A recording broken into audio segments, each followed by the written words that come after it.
Hello there. Welcome back. Welcome back. Welcome back. Welcome back to the Agostinho Zinga show with your host Agostinho Zinga, and this is episode number 963. That is Nuevo Seis Tres of the Agostinho Zinga show, coming at you live and direct from an undisclosed location somewhere within the depths of East London. How you doing? How you feeling? How you doing? How you feeling? Great. Amazing. Good to hear, good to hear, good to hear, good to hear. How have I been? Not too great. I'm not going to lie. Not too great, not too great. Those of you who've been listening to me for the last couple of days, especially on the random show, you would have heard, you would have seen that I've had a very blocked nose. I've been very congested. I think my nasal polyps have flared up again. I'm not going to lie. I'm probably going to, I need to use my flipping nasal spray in a minute, but I think my nasal fucking polyps have flared up again. Now, don't tease me or take the piss out of me or ridicule me and say, oh, it's all the fucking gear you're doing, mate. It's all you're getting too messed up. You need to leave off the fucking booger sugar, all this sort of shit. No, it's not that. I haven't really been on it like that in fucking a long time. Properly, anyway. I haven't been on it in a long time fucking properly. It's just for some reason, my allergies don't seem to be seasonal. And for some reason, my nasal polyps, especially my nasal blockage, is really aggressive. Like to the point where the front, like this bit of my head from like my forehead all the way behind my eyes, behind my cheeks, I just feel like there's like mucus, you know, for lack of a better term. Forgive me for those of you out there who are eating. Forgive me those of you out there who are drinking. But I feel like there's like a wall. There's like a brick, right? There's like a fucking 1080 by 1080 brick of like mucus behind my head, behind my face, behind my eyes, right? Just here, just a brick, just slipped in there somewhere. And I'm trying desperately every single time when I sneeze, every single time when I blow my nose, I'm trying very desperately and very unsuccessfully to try and get that mucus out, and it doesn't work so well. So I've been trying to do these exercises on YouTube. I found on YouTube Shorts, I found on YouTube itself, where you kind of block your nose and you sort of do this to your fucking cheekbone to kind of open up your cheeks. I've done other techniques where you kind of pull the side of your cheeks or the side of your nose. You put your index finger to the side of your nose, you press down, you kind of pull on each side. It kind of helps to kind of alleviate some of the tension there, the blockages. I've done all the fucking tap techniques on your forehead, all the massages that you give yourself on, top of your brows and stuff. No homo pause and shit. All of that stuff I've tried and it hasn't really worked that well. I'm not going to lie. I'm still feeling, even now as you can tell, I still sound incredibly nasally. I still sound incredibly blocked, and that's on top of all my issues I've been having with my teeth. All my issues I've been having with my gums. Yeah, I had this like mad fucking situation where my gums and my tooth went a bit haywire. So I've been on a bit of a mad one in that regard. So it's been a mad one for me. It's been a mad one for me. But I'm out here still doing what needs to be done, still putting the pedal to the metal, still got one foot in front of the other, still trying my bestest to get stuff done. But it's been difficult. I'm not gonna lie. It's been flipping difficult because I'm one of the type of guys who, I rarely get sick. I rarely get ill. But when I do get ill, when I do get sick, it puts me on my ass. There's no fighting it. I can't do my whole like alpha male, cisgendered, toxic masculinity, blah, blah, blah thing. It doesn't work. I just have to sit down. And I think my tooth thing has definitely told me to sit down. I need to get that sorted out too, by the way. Probably need to go get my teeth cleansed and cleaned up and all the plaque and tartar demolished before I go about rescuing that root canal tooth, whatever, that I got done that didn't get filled up. And also I got to finish my round of antibiotics. Not been fun, not gonna lie.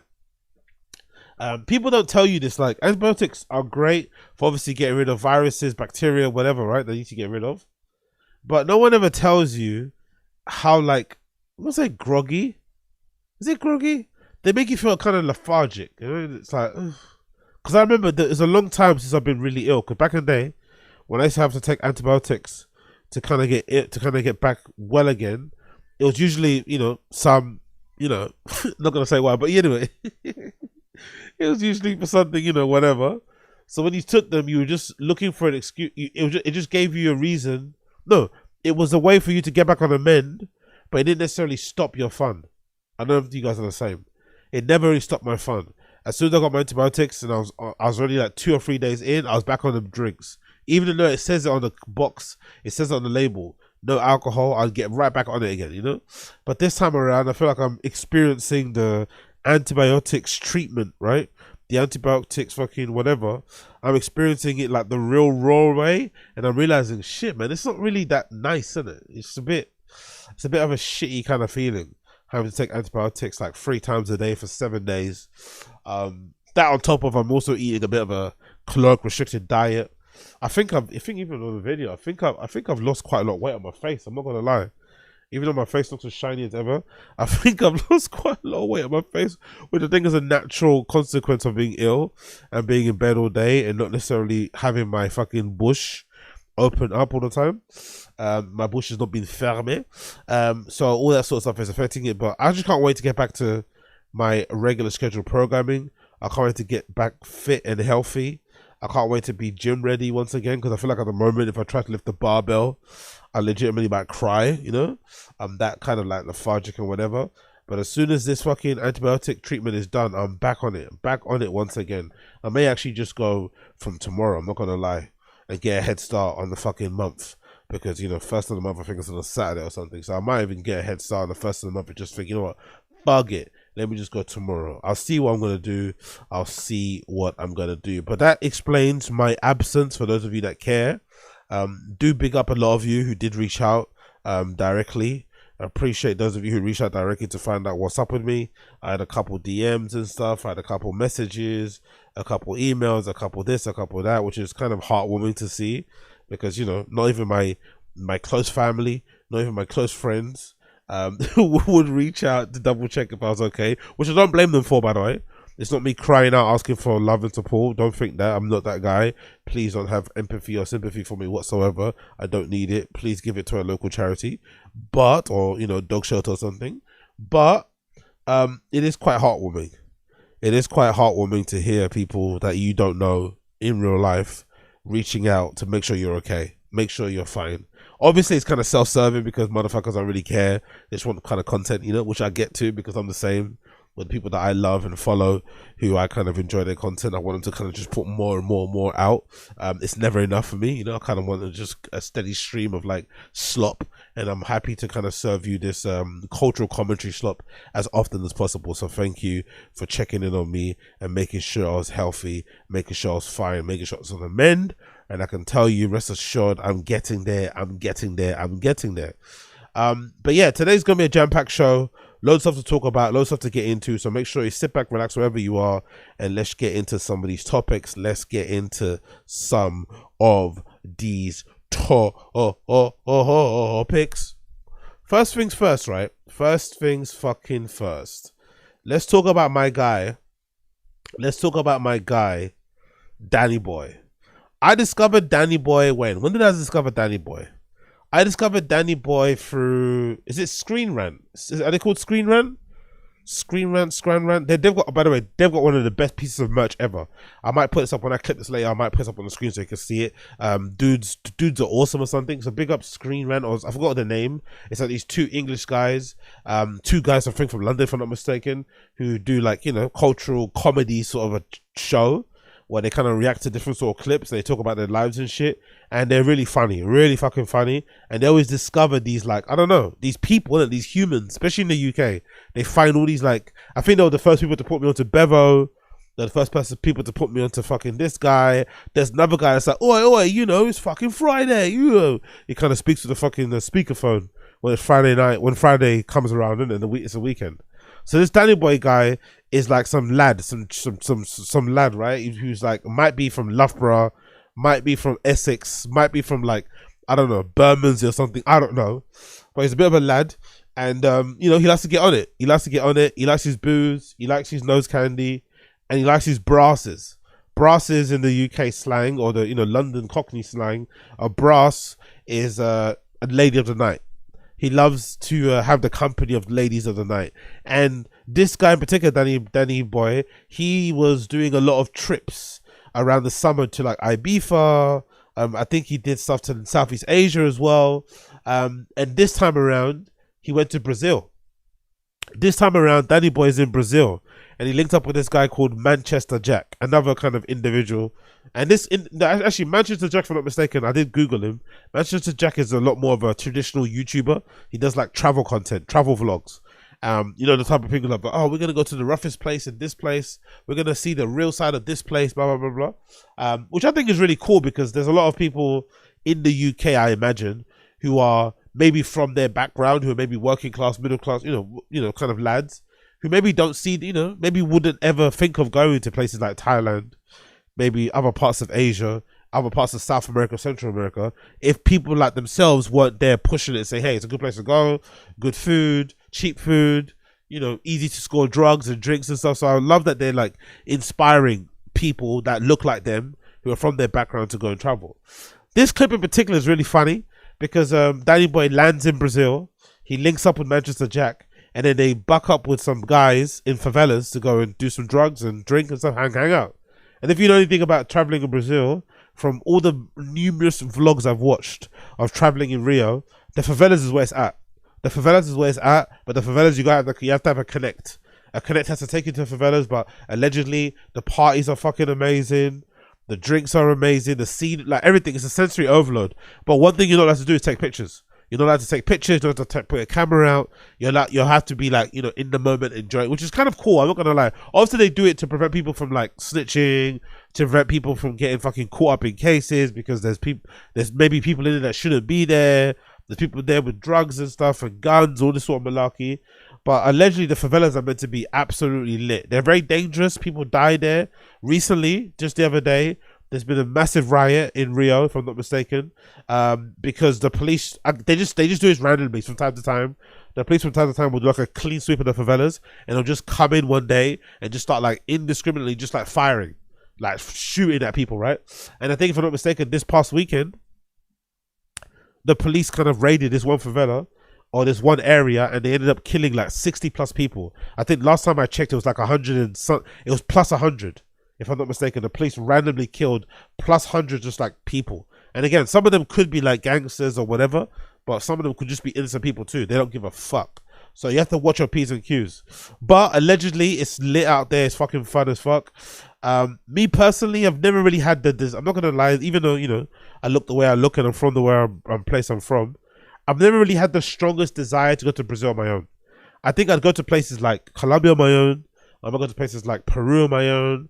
I'm gonna go to places like Venezuela on my own, Bolivia, Honduras, but you know, but I wouldn't go to Brazil. Same with Argentina. I'm not really that bothered, you know, to travel all the way there for that. I'd rather go to like those other places I mentioned. But after watching a lot of these vlogs and stuff, it looks kind of lit. I'm not gonna lie, it looks kind of lit. It looks kind of fun. So listen to Danny Boy. Clearly, after he'd done a couple of bumps. Clearly, this is Danny Boy after a couple of bumps, enjoying himself in a Brazilian favela, and the view as well is pretty fantastic. I'm not going to lie. This is Danny Boy 83. I think he's on. I think he's on Instagram and TikTok officially. This Twitter account isn't actually his account. It's some person just re-uploads the clips, but it gives you a rough idea of how his trip's going at the moment. Yeah, we're on the favelas here. Do you know what? I just had that on photo mode the whole time. I just had that on photo mode. Yeah. I just had that on photo mode the whole time. Means I won't be bastard. I'm recording now. Thank you. Starting the video fresh now. Yeah, that's what I've just done. That's the face I've always given friends. Whenever you're out and you're on it and you're really fucking, you know, you're kind of going at it and you're like, you got the fucking Super Mario stars. You know when Super Mario eat those, you know, the mushrooms or whatever, and you get the stars, you start tingling. When you start feeling really lit and you're going for it, this is what your friends look like. This is how your friends look at you. When you're like having the time of your life and you're absolutely loving it, this is what your friends say when they see you. Oh, actually, sorry, let me get on the screen. Apologies. But this is how your friends look at you. Your friends look at you like this. You think you're having a blast, you think you're going crazy, but your friends are actually staring at you like this. That's how your friends are staring at you. Like, are you alright? Nah, thank you. Starting the video fresh now. Yeah, that's what I've just done. Started it fresh. Is that your Ami there on the left? Yeah, I can't show that. But here's the favelas, people. Naughty, innit? Look at that view, bro. I know a lot of this is like very dilapidated, poor houses and shit. But that view is absolutely insane. It's all these houses built on top of each other, built on the side of a mountain. You know, the views are incredible. You can't imagine the amount of side streets and slip streets and just the density of people as well. The amount of human beings that must live in this particular section. But it's absolutely gorgeous. Absolutely gorgeous. Bad boy favelas, mate. No lie, we just hit a bud and I bought a little Pablo Escobar like souvenir, little capsule thing. You know what I mean when I say that, but little Pablo Escobar like souvenir capsule. Little Pablo Escobar suit. By the way, just note how many times he says Pablo Escobar. And if in case you're wondering, when he says Pablo Escobar, he of course means coke. But it's funny, he keeps going on about Pablo Escobar when they're in Brazil. Right? He keeps talking about Pablo Escobar when they're in fucking Brazil. I'm half expecting him to say fucking Scarface, but he just keeps talking about capsule. Clearly he's off the capsule. Clearly the capsules are working. Thing and like boom boom boom, you know what I mean, just boom boom boom. I had a little fucking, you know what I mean, I was like, yeah, fucking madness. But bit of Pablo Escobar memorabilia, ain't ya? So you're in the favelas, people, with our drivers. They took us up here. They had, yeah, I swear down. We just went in there and there's geezers sitting there, and I put my thumb out like that, fist out like that, and he just screwed me out and held onto his gun. I was like, fucking hell, you know what I mean? A bit clicky here, but they were sweet. They were well alright in the end, you know what I mean? Done their sales. It's like a fucking shop, mate. You know what I mean? Got bare buds and all that, and bare bits and bare whatever you want. You know what I'm saying? So I had a little, you know what? He's fucking breathing so heavily. I'm assuming it's the altitude, but it's also the gear he's on. He is on absolute level 100. Like he's on absolute level 100. I love Danny Boy. Hang on, wait, 2 seconds. I had a little yeah. Telling them to polish the straps. I had a little straight jacket, tester. I had the old Pablo Escobar little tub, you know what I mean? And it's banging, proper banging, boom, boom, boom. You can tell by the way I'm fucking waffling away. But you can tell by the way I'm waffling away. I've had a couple of straight jackets. Yeah, you probably have. A couple of straight jackets, a couple of Pablo Escobars, boom, boom, boom. But can you imagine? I think last time I checked, I saw this guy. I forgot his name. There's this one Greek guy that speaks Spanish, speaks Portuguese. Actually, travels around Central South America and stuff. He did a video recently with some porn star that was quite informative as well. Actually, I wouldn't lie. But I remember he went to like an open air street market in Brazil where they just sell loads of drugs and shit. And if I remember correctly, he bought like a gram of coke for like, I'm gonna say it was like $10 or something stupid like that. I think it was like $10. Weed, like crazy cheap, like this. It's just out in the literal market, and they've got like little stores that they sell it on. So, I'm assuming with people like this, with a lot of this like illicit sort of like drug tourism that exists, right? That's a fucking whole scene in itself. I'm sure with this sort of thing going on, I'm sure also in part with like stuff that you see from Vice and other, you know, accounts like, I don't know, Lad Bible and stuff. I'm assuming this has probably increased the amount of tourism in those places, you know. People who are just going to go get fucked up and get high. Not even to go for a carnival, not even to go and drink as many Caprinas as possible, or chicken, or go to go watch the Copa Libertadores, or hang out in certain places and take pictures on on those really colourful stairs. I bet you the majority of people I bet you there are some people out there who legitimately are going to parts of South and Central America specifically to just go on a druggy weekend, a druggy 2-week trip where they just get as fast as possible. Maybe you could do it 2 ways. Maybe you could decide to go there for 2 weeks. Do the first week where you just, you know, try to sniff as much as you can up your fucking nostrils, and then the second week you turn it into like a holistic sort of like, you know, thing where you do meditation. You might do some fucking ayahuasca. You might do some fucking, you know, retreat, massages and stuff, and deep, I don't know, whatever you're going to do. That might be a way to go forward. But I imagine a lot of the people, especially from the UK, watch people like Danny and be like, you know what? I need to get some of that, and then go book it straight away. Said to Jack, do you want to try a bit of the straight jacket? He went, no, fuck that, you can't. He went, no, here. He went, I'll go, did you paranoid? I went, oh, fuck it, you know what I mean? We're only here once, mate. People look, we're in amongst it. Proper in amongst it, mate. In the gangster favelas, and no lie, like proper sick. They got big fucking guns like that, man. They don't fuck about. You know what I mean? They man a gangster, like proper sick. And I don't know about you, but most things I've watched online, they tell you to kind of be aware of your phone. Don't always have your phone out recording. and because it's gonna get jacked, right, by the little kids and stuff, or just the banditos, banditos, whatever you fucking call them. But this guy's, he's got his phone out constantly. He's always recording himself. He's chatting, waffling a little bit too much, maybe saying a little bit too much on camera. But he seems to be very comfy. So maybe, I don't know if the warnings about having your phone out are a little bit, a little bit scaredy catty. And really and truly, if you actually have your phone out, no one's really going to bother you. I don't know. I wonder what the actual solution is here, because he seems to be moving around fairly freely, despite having his phone out for the entirety of the trip he's out there. But maybe he's in a favela. It looks like he's in a favela. He's in somebody's home in a favela. Maybe looks like a home/bar sort of setup. I'm not sure. Which I've seen a lot of, by the way, which is pretty cool. Rio's got a lot of hole in the walls. These little kind of like things like on side streets. They pull up the shutters. It's just someone's bar. They just happen to have some drinks behind the fucking thing. You know what I mean? I quite like that. I'm not gonna lie. It's just like alcohol everywhere. We just walked up these stairs. You go down there, and we'll cut these mad, crazy stairs. But sick place, people, sick place. You love it. I feel like coming up here on my own, but I don't know. I might end up getting killed. You know what I mean? I don't just want to stroll up on my own. I might get murdered or something. You know what I mean? But I do. I'm funny like that. You know what I mean? I'm fucking like weird. I think, oh fuck it, I'll come up here tomorrow on my own. But listen, people, be safe, be lucky. Me and Jack signing out. I can't show you Jack because he's rolling a doobie loobie. But me and Jack are signing out. And I've had a straight jacket, well, a bit of a straight jacket, and I feel brand new. So, lovely jubbly. People be safe, be lucky, take care, yeah? He was going on and on. I think there was another clip where I saw him going on and on about how good it was, how smooth it was. I don't feel ratty at all. I don't feel fucking weak. Like, because of course, I don't know where he's from, but if you're from anywhere in London, getting stuff from like road dealers is awful. The quality is fucking shocking. So you can only imagine him being in a place like Brazil, paying like £10 for like a gram. He is legitimately in heaven right now. He's loving every minute of it. But there's another bit actually I want to play for you, where he speaks to brasses, right? Because I told you before, brasses in UK slang is essentially, ladies of the night, S workers as they like to call them. And he's actually talking to a couple who he's hanging out with. So there's a picture of him there with some S workers that he kind of bagged, right?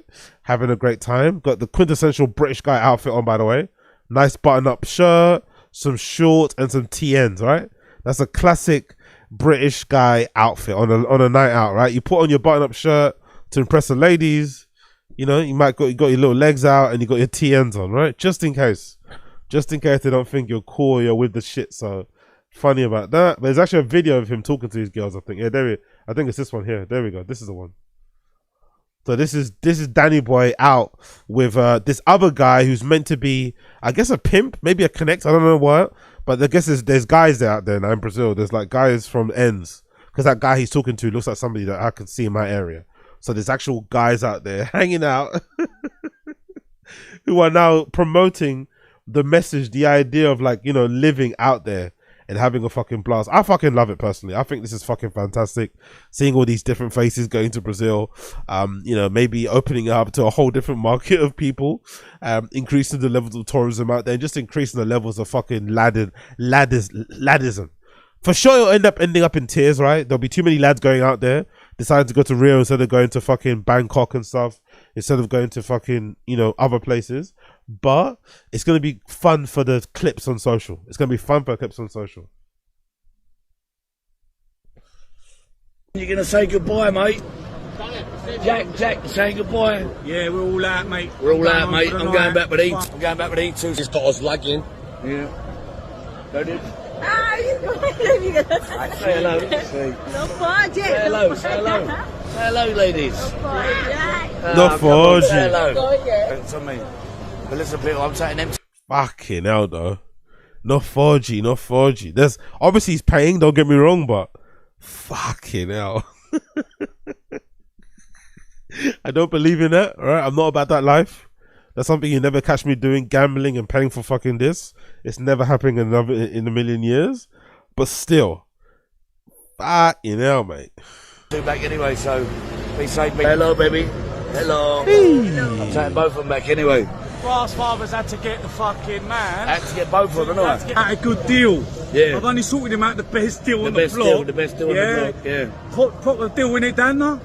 Bad deal. I've got him two He got for the me price two, of fucking. and they're gonna take it out the garage. Oh, they're fucking wired, man. I know exactly that look. I know that glaze. I know that glaze. I know that sheen. I know that heat. I know that fucking sweat. I know that shine. You know, they are absolutely yacked out of their fucking minds right now. But it's amazing, isn't it? Anywhere you go around the world, you're gonna meet somebody, most likely from your area. It's like it's at that time I went to fucking where is it, Nicaragua, and ended up bumping into that English dude who I hang out with for a bit there, and then ended up going randomly to Berlin. And I was in Berlin walking down the street, I think in Neukölln somewhere. The guy shouts my name across the street. I look over and it's the same fucking guy I met in the fucking hostel in fucking Nicaragua. Some English dude. So, you know, if you travel enough, you end up bumping into some very interesting people. And it's really funny how small the world becomes the more you travel. Really odd how that happens. And there's always somebody that you'll bump into who has weird ties to where you're from.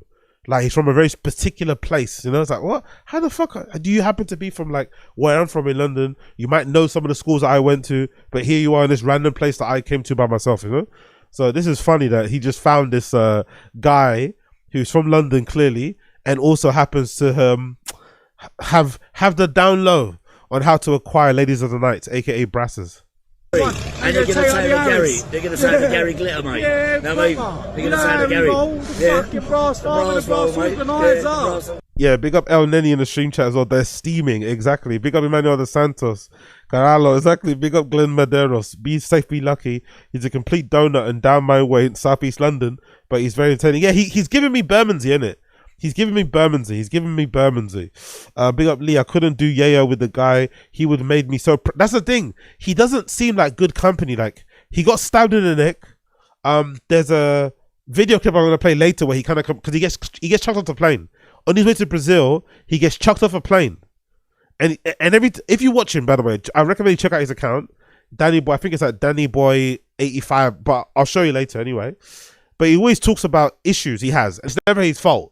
I don't know what was going on in there. This guy was like that, but I didn't even do that. I didn't even do nothing. It wasn't even my fault. But how could you get involved in so many hairy situations? Like, no one stabs somebody in the neck if you're not a bit of a dickhead, you know? You don't get chucked off planes if you're not causing a bit of a ruckus. But it always happens to be not his fault. So he always ends up in very dicey situations. He kind of comes out of it usually somewhat unscathed. But he's a very interesting individual. Big up Mac22. Now, drug holidays have been going on since before the internet. Fair enough. I wasn't too familiar with them because I'm a bit of a late bloomer in that lifestyle. He's coked out of his gills, exactly. Not gonna lie, it does look enticing on 10 toes. Really, no. I don't know. This was kind of fun to me. Bro. I'm not gonna lie. This was kind of fun. Don't get me wrong. I'm a bit weird when it comes to holidays. Sometimes if I go on holiday like this, right? If I was ever, again, it's very rare, it's very unlikely, but if I was ever to go to Brazil by myself on some backpacking thing, and I went into a hostel and I bumped into people who are from my area and shit, it kind of ruined the holiday for me, you know? I kind of want to go and not be surrounded by like Brits, not be surrounded by Londoners, you know? I kind of want to be around people from there or people from around the world to kind of get a new experience, so we all come into it fresh eyes and shit. There's no like hang-ups from back in the... You know what I mean? I kind of want that kind of sort of thing. But on the flip side, there's some places that you go to where sometimes if you bump into somebody from where you're from, it can kind of center you. It can kind of, you know, take some weight off your shoulders. It can kind of make you relax a little bit. So it depends where you go. But a trip like this, I probably wouldn't mind because it's so far away, you know? It's so far away, you'd be kind of super blown away that somebody that you know, random guy's from a place that you were from, you know? It kind of blow your mind. Biggest pimp in the world, mate. And you man trying to say my man's in the kidnap me. Yeah, that hurt me. That hurt me. I'm taking him home in my Uber and all. That hurt me. That hurt me. Things as well. Yeah, but listen, you know how much that hurt me. Oh, brother, me listen. And him clicked. Tell the man. Clicked. Tell the people, me mate. and him clicked straight away. Of course you clicked, bro. You got a couple of 8-balls in you. Of course you fucking clicked. You got a couple of 8-balls in you of some of the finest gear you ever find in the world, right? You probably paid like, what, £10 for it, if that, right? The temperature is fucking gorgeous. They do free pouring over there, by the way, which I saw, which I love as well. We don't do that in the UK, so forgive me for wanking over minor things, but in the UK there's no such thing as free pouring unless you go to a fucking house party.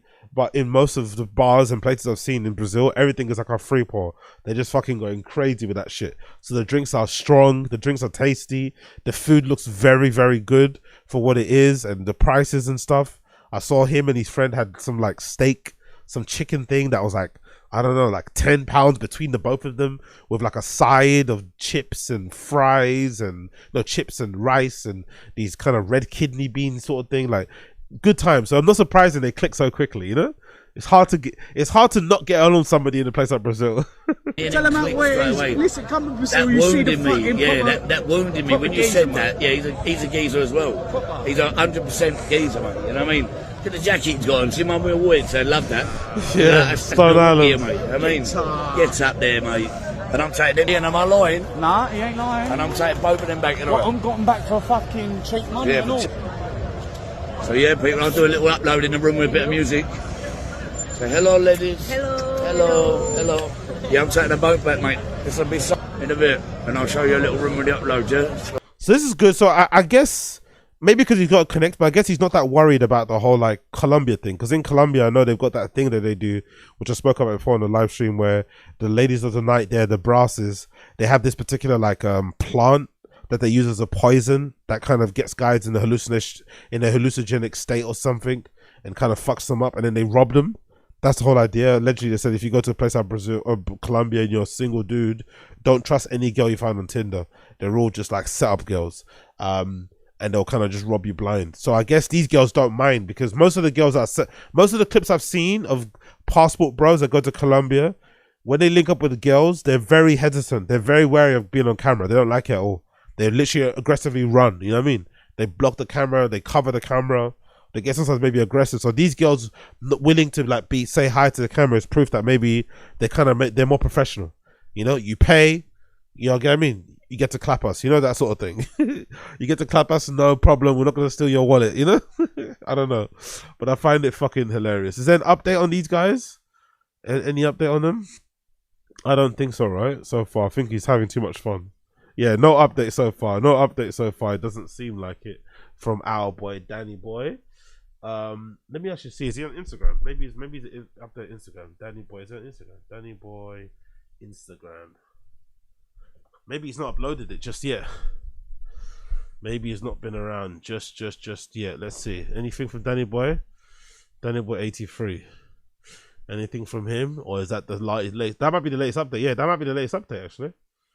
Or is that it? Hold on, is this it? This is way more. That guy's missed out on bears, man. Is this Brazil still? Oh, this is 14 weeks ago. Okay, all these are old. These are all old. So maybe he's on TikTok or something, isn't it? Let's see if he's on TikTok. But I'm curious to see where he's at. Is that the one? Maybe it's that. Is that Danny Boy? Or is it Danny Boy this one? I'm not too sure. Let's see. Boom, boom, boom, boom, boom. Maybe later, please go away if you don't mind. Block. Maybe later. Anything? No, it's not him there. Okay. Don't know what. This is another Danny Boy. I don't know what Danny Boy that one is there. Is he around? Shit, can't find the kid. Don't know where the lad is. Or is that him there? Maybe that's him right there. Let's see. New account. Somebody act my old one. New Insta. How many fucking accounts has he had over the years? Jesus Christ. Yeah, I think this is the one. This actually is the update. This might be the new one. So let's see. Is that? Well, yeah, enough love, yeah, for showing Manchester Jack. Like, he got like, how many followings he getting? Doubled up, didn't he? Yeah, doubled up, Danny. Doubled up. Double up, Danny. That's what we're saying. So Ian, you got to double him up. Double me up. Lee the brass Lee the Slayer. The Slayer. You got to double him up. The old double me up is out everywhere. Boily, fucking Boily, you'll find me. I've fucking tagged Danny in the video, you'll see it, innit, you know what I mean? Look at this comment, by the way. This comment is very accurate. Look at this comment. This is when he's at his best. Straight jackets, which I'm assuming is coke. Loads of randoms who aren't fed up of him yet. High grades and baby mum fuming at home. We're back. So I guess this is a natural state of affairs with Danny Boy. He seems to exhaust people, innit? Like, I think I've been this person before. I'm not gonna lie, I think I've been this person before in my past. I think so. But I hope I haven't been this annoying. I hope I haven't pissed off people this much, you know? The one, the Slayer. Right, please, follow them, yeah? We're out here. Follow them, mate, follow them. No, look here, look. People, look. They're everywhere, mate, look. They're everywhere. That's my team. That's my team. It's everywhere, isn't it? How quiet's man? Jack's a neat. No, but he's Just sitting there like a bitch. Yeah, he's gone dizzy. Gone dizzy, hasn't he? Gone well dizzy, hasn't he? I know, he's gone all dizzy, hasn't he? Got all quiet. People be safe, be lucky. Look at the high grades, mate. Look at them two. We just had a chat with them. Look at the high grades, mate. Me and Lee just had a chat with him. You know what I mean? But see, this man here, right? Let me say one thing now. Oh, he's going to kidnap let me talk. Let me talk. You tried to say he was going to kidnap me. He's my boy. He's my fucking boy. Me and him clicked. Father said it. Me and him clicked here on the phone, yeah? When we spoke, we knew we was both from London, both from the ends, both geezers, 42 carat gangsters, and that's how we roll. Yeah, my man's smashing it in Brazil. Yes. My man's eating 6 figures as a boat engineer. You are. Don't lie. He's like, hey, don't bait me up. Exactly. Danny just talks too much, man. Danny boy out here talking too much, baiting up the whole thing. No one's meant to know that, though. He told you that in confidence, bro. He told you that in confidence. Dan, this is why he's a liability. This is why Danny boy is a liability. What you tell him when you're high, he then blurts out on fucking social media. Fucking hell. 6 figure. Where's he gone? Oi, we're kidding. Game now. Game. Where's he gone? Oi, we're kidnapping him. We kidnap that cunt. 100%. Yeah, 100%. I would. 100%. 6 figure Lee. It's about it, man. All about it, birds. Listen, if you know about Lee, add him up now. He's 6 figures and more. No, my man's a proper gangster. My man's a G. Don't, Danny, don't. He's back. Yeah, go on. No, we all Ian, I'd like to see them try. No, what, me and him? I've already got him. Yeah, he's already got him. Ah, go on. But now, listen. Anyone that said anything bad, my boys all loved him, said yeah, from the end, yeah. I ain't done nothing. I weren't He never sounds going like to kidnap him, mate. He sounds like Danny Simpson, doesn't he? Fucking hell. Talks like Danny Simpson. You know Danny Simpson, don't you? Yeah, but he talks like him. Yeah, fucking. And my mate Danny Cooper, you sound just like him. It's mad. 100% boy, Yeah. listen. And my I remember, I grew up with a lot of these guys in my area from back in the day. The guys who you always pronounce their first and last names. I don't know why this was a thing. But if you're from a certain part of London, you know there's guys who, for some reason, carry so much weight that you always say their first and last name. You don't just say their road name. You say their full governments. For some reason, their full governments ring. Their full government names ring. There's so many I can name without naming that I can kind of think of from back in the day. And I wonder if some of them are in the same state that Danny Boy is in now. man, no, but when they try to say, I was like, this man ain't no real weirdo. Like, he puts his pictures online, he's a real man. He's a real man. I've sat with my chest cut. Yeah, exactly that. Leroy the boy. Come on, cuz. You know what See I'm my on. man here? He showed me a video of him in a jacuzzi. Don't run away. Matt, we are. Scared of it, innit? I know, he showed me in a jacuzzi. Jesus Christ, Danny, shut up. With 4 Colombians going all out, you know what I mean? So he is the bro. Jesus Christ. He showed me a video of him in the... Bro, he might have showed you that in confidence, bro. You just like, he might have a wife and kids at home. He showed me a video of him in the jacuzzi. Yo, if this guy has a baby mum, if this guy has a girlfriend or fiance at home, he's going to be sleeping on a couch for a long time. That guy's going to be sleeping on a couch for a long fucking time, bro. He's in the doghouse for real. Oh my God. Oh, Slayer. I'll give him that, you know what I mean? But he still ain't gone out and gone round 1, round 2, round 3, round 4. No, he don't like the He ain't done that. I teach him everything that he knows. Yeah, he does, yeah. Now, sweet, anyway, people, we say be like, okay, so look, she's gone now. Finally, no, don't, let her go. They're everywhere though, innit? High grades everywhere. You alright? Good, yeah? Nice little blondie. Hello, baby. Hello. She's sexy, isn't she? Hello, baby. That accent. Hello, baby. Hello.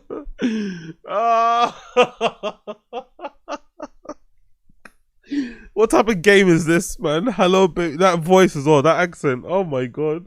Hey, fucking hell. High grade, innit? High grade. What's that? What you got? What is it? What's that? What is that? What is it? Candle. I don't want a fucking candle. I've been so for money, gosh. Yeah, I'll give you some money. Wait there. Please. Yeah, wait there. I'll give you some money. Wait there. I'll give you some money. Wait. Right, listen, people. Be safe. Be lucky here. Out here floating about everywhere, you know what I mean? Like proper high grades as well, like everywhere, you know what I mean? Like literally, like, I'll show you, I'll have a little float about, show you. Like proper, like, when I say high grades, I mean high grades everywhere. Look, we all over the gap, mate. I'm saying hello and that, so good little bar, you know what I mean? Good little place. Good little place. But, yeah, good little gap. So be lucky, stay tuned. I love how some of the girls are literally ducking the cameras, man. It's so fucking funny. So fucking funny. And keep entertaining me. Floating everywhere, like everywhere. Like no lie, everywhere, literally. Good little bar though, isn't it? You know what I mean? Nice little bar. Oh no, it's only the bar. No, it's showing the Halloween. The Halloween, look, I'm only showing the Halloween stuff. Yeah, I'm only showing that. But let's appeal, be safe, be low, ain't it? They're a bit on it, but when I say they're bare high grades, I mean bare high grades. I had, you know the one I had like at church, yeah? Too many like buff ones come after that, yeah? I'm like, fuck that. No, it's on me, look, it's on me, I swear to God, yeah. It's on me, I'm gonna talk to it. Oh, yeah, it's on me, yeah, I promise you, yeah. But, so yeah, like just bare high. Rotted. So, Brazil's a lot more like stringent on the no phones thing than the UK. I wonder what that's about. I guess because there's just, you know, there's so much illicit stuff, I'm assuming. Maybe because there's so much like underground, illegal, near illegal things going on. But they're quite on it, innit? The bar staff, like, hey, no pictures, no videos, put your phone away. They keep the camera on you. Selfie camera only. Don't do the whole fucking panning across to the whole room. Like, they're really on it, you know? Way more than they would be in the UK. I'm not gonna lie. They're really about, like, I don't know, savoring the atmosphere, the vibe, and making sure that if people are up to no good, they can do what they're up to no good in peace, you know, without having somebody fucking monitoring and videoing everything. That's quite cool. I'm not gonna lie, quite cool. So I guess if you're on some madness, if you're on scumbag time, if you're on demon time, right? If you're on demonic time, if you're on fuck them kids, fuck the wife, if you're on that kind of timing, you can go there in peace.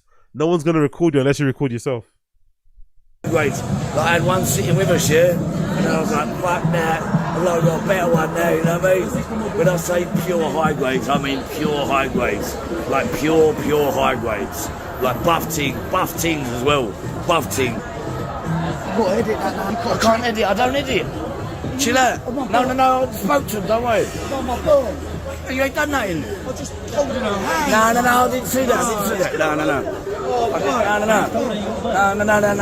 Well, all right, he's only wasn't there. Jesus Christ, bro. Intense. Recommend you check it out. His latest account now, because I think he has loads of different accounts that get taken down and gone again. So definitely check out this latest account that he's got, which is what?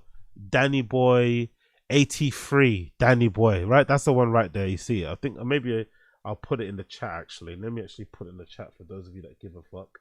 But it's an actual pretty decent account to follow, to be up to date with what he gets up to, because this guy is non-stop entertainment in my personal opinion. Non-stop entertainment. Bit crazy, bit all over the place. But if you're into that sort of thing, I highly recommend checking out Danny Boy 83. Highly recommend checking out Danny Boy 83 because he gets up to some nonsense. He gets up to some absolute, undisputed, unmitigating nonsense out there in good old Brazil with all these friends. You get me? So let me put the link actually to his TikTok in here. So you got it. That's Danny Boy over there. I'll link in the description as well. He's on TikTok. London guy who goes all around the world trying to get as many drugs as possible, smash as many prostitutes as possible, and come back hopefully with his life intact. So make sure you check out Danny Boy. Make sure you check out Danny Boy. Cool. Let's move on. The times actually have been released. The times have been released for the Innervisions 20th anniversary. I was actually meant to go, but fucking tooth situation kind of, dilapidated my funds, so unfortunately having to kind of not go. But I'm really jealous for those of you that are going. So if you are going, the 20th anniversary of Innervisions in Berlin. Set times have been announced, have been released. They are there, as you can see on the screen. From Friday, which is tomorrow, the 31st, the night kicks off in Berghain Main Room with Arm, back-to-back with Trix. Then there's Jamie XX playing from 2:30. Then there's Trixton playing from 5:30. Then Tasha playing from 6:30. In Pano Bar, which starts an hour before Berghain, which is interesting, by the way. I'm not sure I've ever... Oh, yeah, that's why, because Fridays usually is Pano Bar anyway, isn't it? Fridays is usually a Pano Bar night only, so probably not surprising that they're starting with Pano Bar. So on the Friday the 31st, Pano Bar opens first at 10 o'clock. The first person to play will be Julia Karma from 10, and then from 12 past 3, or from 30 minutes past 12 will be Desiree. 2:30 will be Jamie back-to-back with Jimmy Jules. 5:30 Arm plays again, or Arm plays live. I guess they're going to be splitting the duties, one DJ, one playing live. And then at 7 a.m. Dixon plays, which will be the most, the hardest set. And then I guess they're going to stay open at Pano Bar for longer. And then from Pano Bar, I guess everybody will play back-to-back. So I guess everybody will jump on the decks back-to-back in Pano Bar. Arm will jump on, Trix will jump on, Jamie, Trixian, Jamie XX, everyone will jump on, Jimmy Jules, Jamie and shit. So that should be fucking fun. I honestly wish I was going. Honestly wish I was going so fucking bad. Really do wish I was going so fucking bad. But unfortunately, I've had to kind of knock this on the head because, here we are. Two things take issue. But if you are going, make sure you have a blast. Make sure you let me know if it's as fun as I imagine it to be, and make sure you let me know if it's as fun as I imagine it to be. Big up everybody that's going. Quick update. Remember Brick Lady? Do you guys remember who Brick Lady is? Well, Brick Lady has finally faced some consequences to her actions. I'm sure some of you guys remember who Brick Lady is, but here's a recap, a follow-up on the Brick Lady situation. She's been found guilty. She's been found guilty of her crimes, and the conviction is pretty strict, pretty harsh, I'm not going to lie, but I think it's correct as well, because when you consider all of the pandemonium that she caused with her false allegation. So let's get this on the screen here. Yo, this man just hit me in my face with a brick, and all these black men just watched. That's Roda Osman. She's known virally as Brick Lady, and a Harris County jury has just found her guilty of theft by deception. What have I ever done to anybody in my life to deserve this? Back in 2023, she went viral when she made claims online that a man threw a brick at her head because she wouldn't give him her phone number. This was a well thought of plan.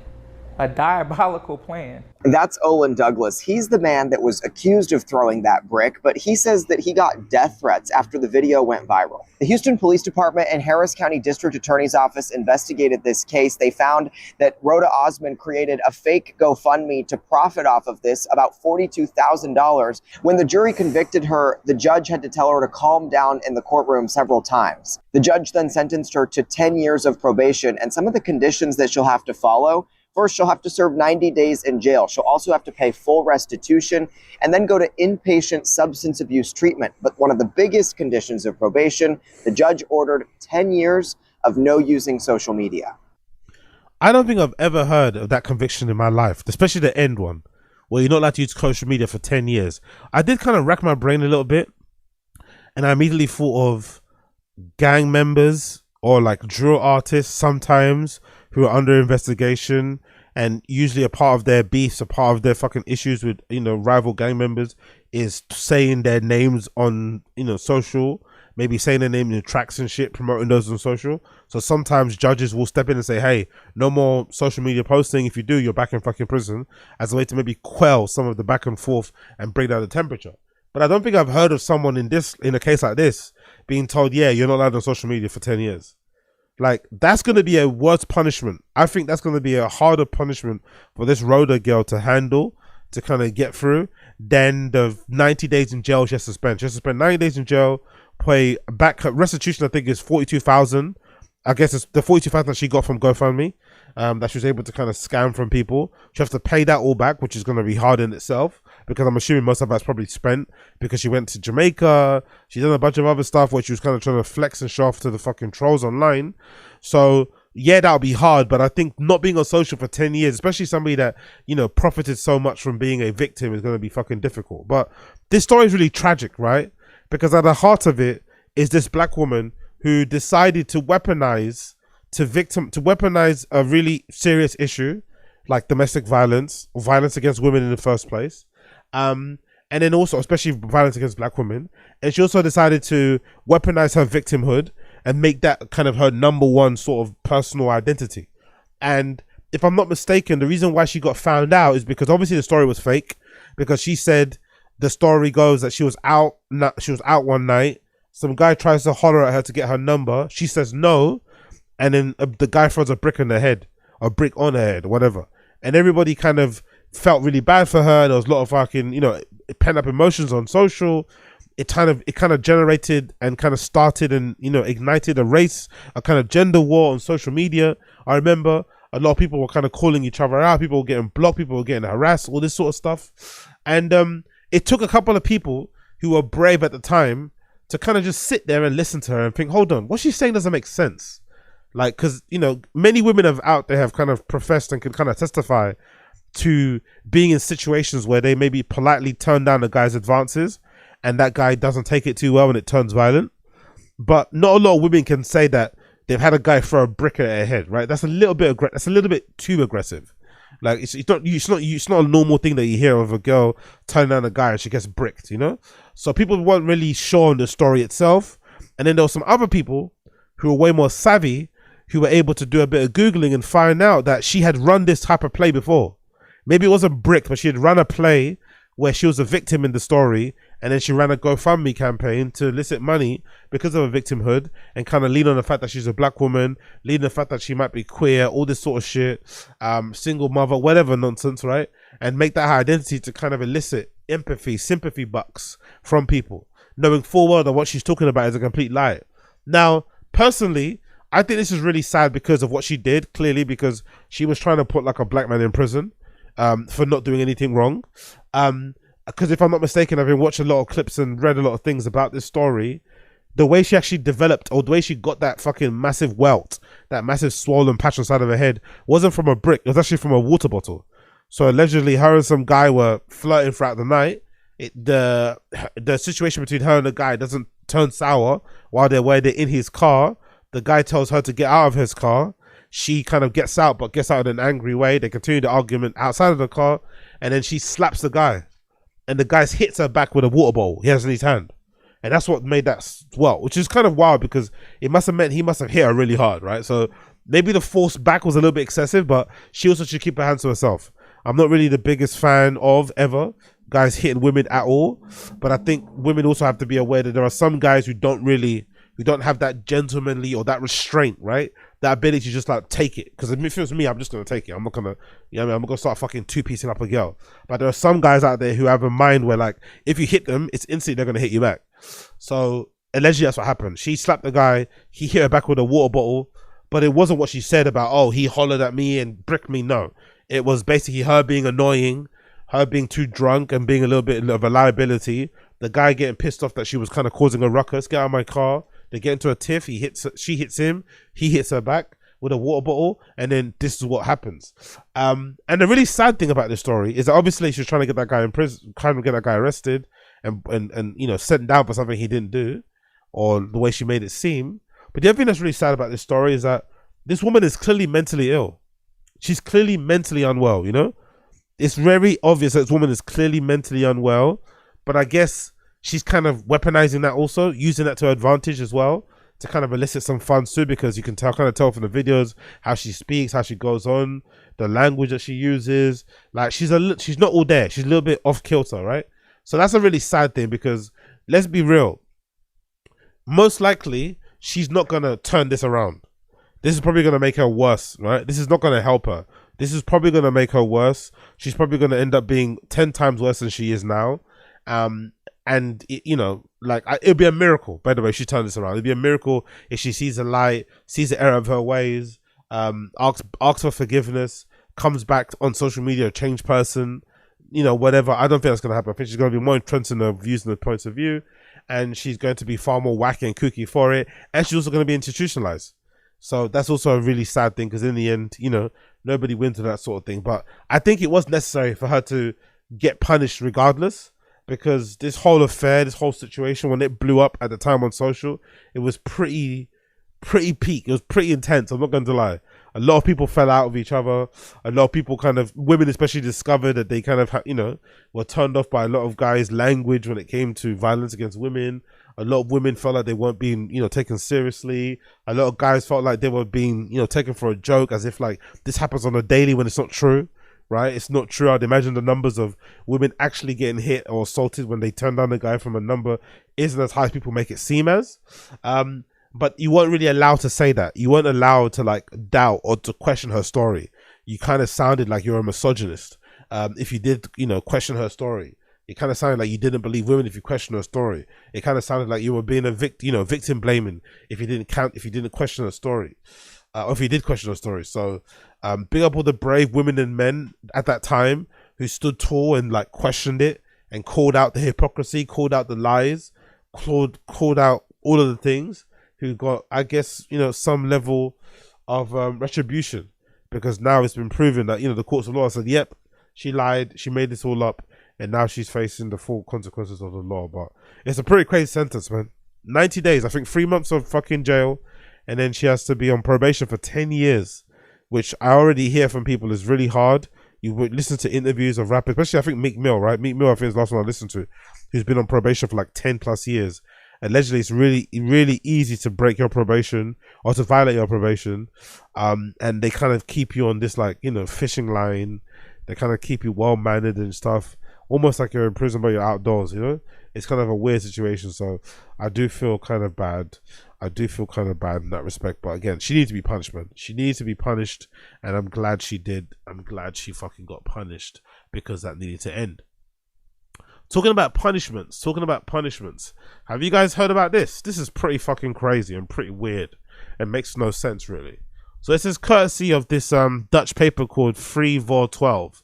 And this is translated from Dutch as well. So please forgive me for the mispronunciations of my part and the fucking horrible translation on Google's part. The image actually, weirdly enough, the image actually features Arm and Tricks playing a night at the Loft, which is fucking sick. And there's Jimmy Jules behind him as well. And I think this girl in the purple is actually in Innervision too, if I'm not mistaken. So it's funny that this is the clip, or this is the picture they used, because I was talking about Innervision 20th anniversary earlier that I fucking wish I could go to, but fuck. Anyway, so let's continue. It says, artists cancelled the Loft after Israeli flag controversy. Life and Death, Ogazon, Eris Drew Octo Octa, among others, are cancelled. And it says here, the blurb, several artists have cancelled their ADE performance at the Loft after unrest rose over the supposed Zionist party that previously took place at the venue. The event was called We Will Dance Again, a reference to the Nova Music Festival, where hundreds of young people were murdered or kidnapped during the October 7th, 2023 attacks. Israeli flags were waved during the party. The Loft disputes the story that it was a Zionist party, but it states that it was partly organized by Jewish sports club Maccabi Netherlands. Okay, I didn't know there's a Maccabi Netherlands. I know there's a Maccabi Haifa. They were a pretty decent European side back in the day, but I don't know where they are now. According to its website, Maccabi Netherlands is a foundation that aims to strengthen Jewish identity and community and sports education. Jesus Christ, they don't stop with that shit, innit? God damn, everywhere. Maccabi also organized a We Will Dance Again event in 2024 in Amsterdam.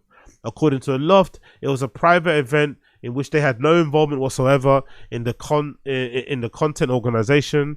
The Loft says it understands the concerns and it's tightened its internal processes after the party was in question, with the aim of completely avoiding any potential controversy from now on.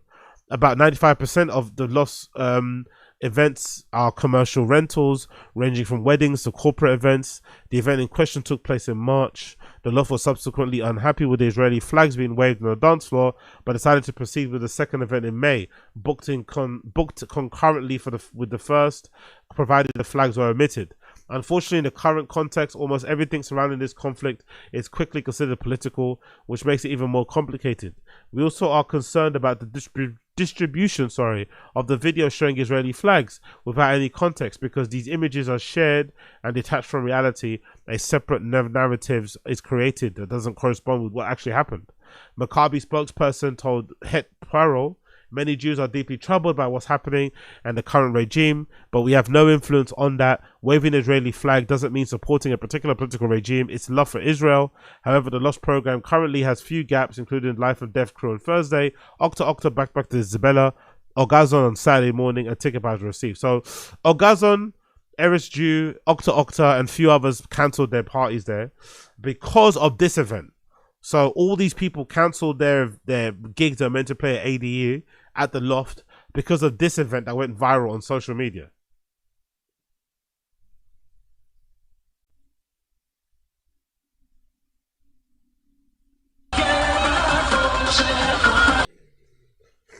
Come on.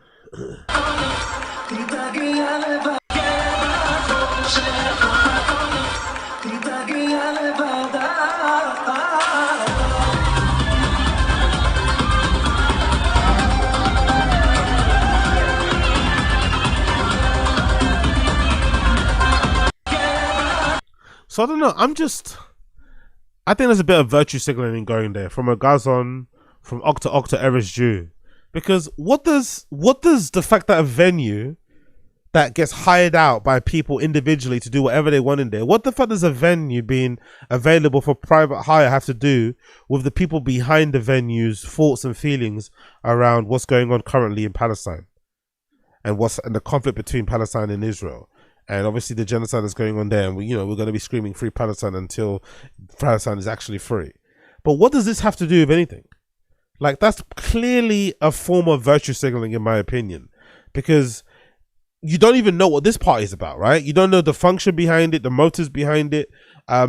I just think this kind of dangerous territory we're getting in, where essentially anybody that claims to be or purports to be Israeli is kind of getting demonized and kind of getting judged and kind of getting categorized under the same category as somebody that's an ardent fan of Benjamin Netanyahu, somebody that's a staunch defender of the IDF. Is fucking preposterous, right? Unless you come out and say that you're for the continued the war in Palestine, unless you come out and say that you don't want Palestine to be free, unless you come out and say you loved serving in the Israeli Defense Force or whatever else it may be, then I'm not going to stand there and believe and just say just because you're from Israel that you must be evil, that you must be some sort of heretic, that you must be some sort of psycho, that you must be some sort of fanatic, that you must be some sort of blood-hungry, child-killing fucking soldier person. No. I'm going to take you by what you say. And if you say or act in a way that would make me believe that you are that person, I'm going to believe it. But if you happen to be at a party somewhere waving tiny Israeli flags and jumping up and down, listening to your music from your country, I'm not going to necessarily think that this is an affront to me. I'm not going to necessarily think this is an affront to the Palestinian people. It could just be you being patriotic. It's not necessarily for me, but I don't need to be offended by it. And I just find it odd that these DJs are now, like, I don't know, like, what's that gonna do? Cancelling your gig at ADE to play at the Loft. It's not even that they're cancelling a rave. They're cancelling, like, the venue. They're saying, yeah, I'm cancelling the venue. Like, the venue is on timeout. Because I'd actually respect more, because if I'm not mistaken, the Loft is actually owned by Supercut, right? If I'm not mistaken, KKKR, that investment group, whatever, that's behind Boiler Room. I think that's what I read somewhere, that the Loft is actually owned by those guys. So I would respect way more if the people that were actually trying to protest, trying to boycott all these things, decided to boycott the Loft because of who they're owned by, and not wanting to kind of, indirectly fund any kind of war efforts against the Palestinians in that regard. But the fact that they are cancelling this venue because the venue put on a party is preposterous. It's preposterous. It's absolutely preposterous. And I think the people that are cancelling it are using it as opportunity to kind of virtue signal, to kind of get on their fucking high horse and to morally posture amongst other DJs and make it seem like they're way more enlightened, they're way more aware of what's going on and shit. And I don't know. I don't know about all that sort of stuff. Again, it's some dangerous territory if we start to categorize every single person that happens to be from Israel as a ardent Zionist, as a strong believer in the Jewish state and all this malarkey and like all these toxic things, all these hurtful things, all these things that are kind of, maybe not the greatest to kind of go and speak about at the top of your lungs. I'm going to wait for that person to admit it. You know, I'm going to wait for that person to demonstrate it as opposed to just demonizing them because they happen to have that particular flag on their bio or something. It's not that deep. Really isn't that fucking deep. Don't get me wrong. I've not met many Israeli people who are not kind of pro-Israel and not anti-Palestine. Don't get me wrong. In my lifetime, I've not met too many, but I'm sure they exist. I'm sure it's not like a monolith in that regard, right? I'm not sure it's not a monolith, but again, I could be mistaken. But I think all of this is fucking bizarre, fucking annoying, and I can't wait till this stuff is over. That's why I'm really on the ceasefire, mostly obviously for the Palestinian people because they have suffered enough. They have suffered too much, actually. But I'm also kind of eager and willing and hoping that there comes an end to this ongoing war, this ongoing genocide, so that we have enough of these constant conversations, enough of these constant kind of cancelling efforts, because they feel like they're all kind of like done. I feel like some of them are done in like a mean-spirited way. I feel like a lot of it is kind of done in a way to kind of get people out of here that you don't necessarily liked before, and now you've got a reason to kind of get them the fuck out of here. I feel like they've also done without the sense of people actually learning and coming back from it. It's kind of done in a way of like, hey, let's get you out of here and then you can never play again. You kind of lose your right or privileges to DJ because you happen to be from where you're from. I think that's fucking preposterous. And I just think in general, people are weaponizing and making this a part of their identity when number one, a lot of them haven't even been there, don't even know anyone from the, you know, from fucking Palestine. Maybe aren't the most tolerant people when it comes to Islam themselves, but here they are, you know, talking what they're talking. So yeah, I just can't wait for it to be over so everyone can kind of move on to living their actual lives. But I guess, you know, you can't blame some people for having a cause, fighting for it, being really much about it and stuff. But I just want us to get to a place where we can kind of live and let live. Most likely it's not going to happen anytime soon. But one can only hope. One can only hope. Continuing on off the back of that, let's talk a little bit slightly about my guy Roi Perez. Big up Roi Perez, man. I'm happy Roi Perez is still about. They did try and cancel him recently because he was booked to play this gig at Fold. I mentioned it previously in another video, another clip, another podcast. I'm sure some of you guys have known about it already. But he was meant to play an all-nighter in Fold. But unfortunately, if I'm not mistaken, the all-nighter got cancelled last minute because the anonymous Instagram account, the advocacy account, Ravens for Palestine, decided to put out a post regarding Roi Perez's questionable history serving the IDF, which he still hasn't explained, by the way. He still hasn't explained why he spent so many years serving in the military. I think he was in like the Israeli Navy for like 7+ years or something, right? Which is kind of crazy, but regardless. And I think they linked the time that he was around the Israeli Navy to a time when this like boat went down and got sunk. No, this boat was captured and the people on the boat were executed, point blank range, shot in the head and shit. So hopefully he wasn't a part of that. But regardless, he was kind of cancelled because of all this sort of shit. And it was really unfair, I thought, because a big part of Roi Perez's legend, a big part of Roi Perez's story is that he kind of renounced his kind of citizenship or whatever, residency, whatever it's kind of called. And he also went out of his way during the height of all of this sort of stuff to set up parties where they contribute a portion of the funds to relief efforts to help queer, you know, people from Israel, from Palestine who'd been displaced for the war on both sides. So I guess it was his way to kind of mend the bridges. He hasn't played in Israel in a long time, if I'm not mistaken too. Again, he hasn't necessarily talked about his service, which he probably shouldn't. I think he should probably ignore it and move on. But I think it's probably necessary still to say, hey, why did you serve for 7 years? You know, it's like 7 years is a long time. I think you're only kind of required by law to serve for like 2.5 or 3 years, but he did 7 in the Navy. It could be more in the Navy, I don't know. Maybe the Navy and the Army is different things, I don't know. But regardless, he was cancelled for a bit, and it felt like they were going to get him the fuck out of here. So I'm happy to see that he hasn't been cancelled, you know, all the way through. It looks like he still has his agent.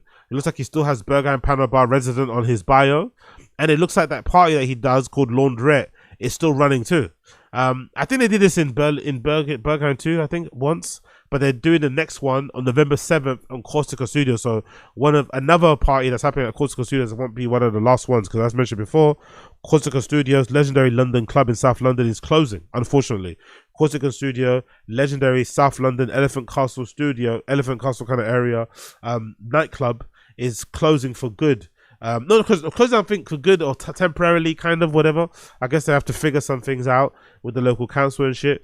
But it could open later, but it's going into like an extended hiatus anyway. And they're doing a lot of like blowout parties until it closes. I think it might be closing in the new year. I think it's either January or March, one of those months. But the next Launderette is happening on the 7th of November at Corsica Studios. As you can see here from the blurb, it says Launderette is coming back to London. Friday the 7th of November at Corsica Studios. Doors open at 11 p.m. Our little party from Panorama Bar continues its travels around the world. We're super excited to return to London for a bigger double room, double trouble, wet gathering. The party will also serve as a fundraiser for organizations providing essential long-term aid for Gaza. You had to put that there, innit? You had to make sure to put that there straight away. Second paragraph. Don't want any trouble, don't want any games, leave me alone. While recent events brought some relief and hope, we are appalled by the renewed bombings and call for an immediate end to the violence so that the healing and the stability can finally begin. We know this is only the beginning of a much longer process of recovery. Proceeds from the night will be donated to. Again, they don't get the specifics, but I don't necessarily like. There's no specifics there. There's no specifics in terms of percentages and what actually is getting. What's the proceeds?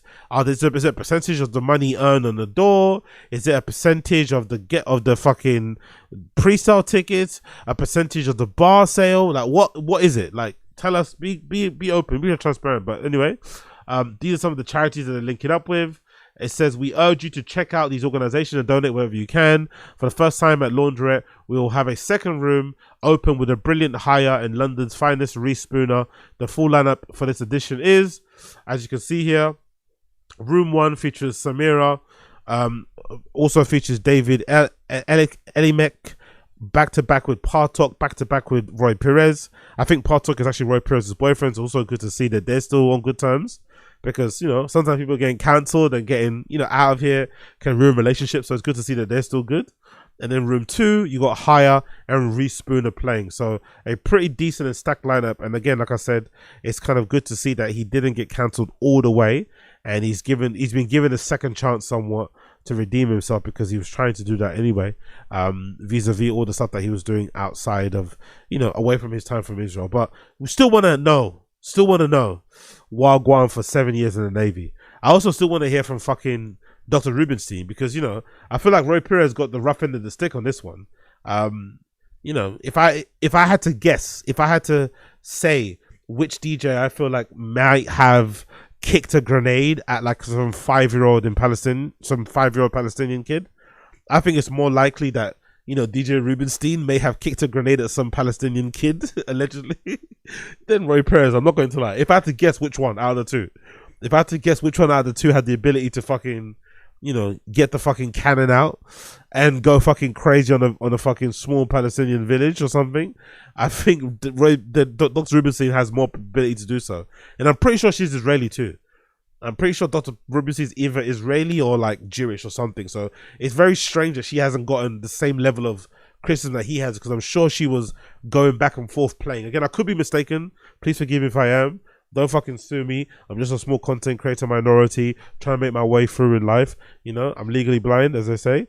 That's why I wear these glasses. But it's really funny and really sad and tragic how it all played out and what actually went down with the Ravens for Palestine stuff. But it's good to see that he's in somewhat of a decent place now. So big up fucking Roi Perez. Big up blood clot Roi Perez.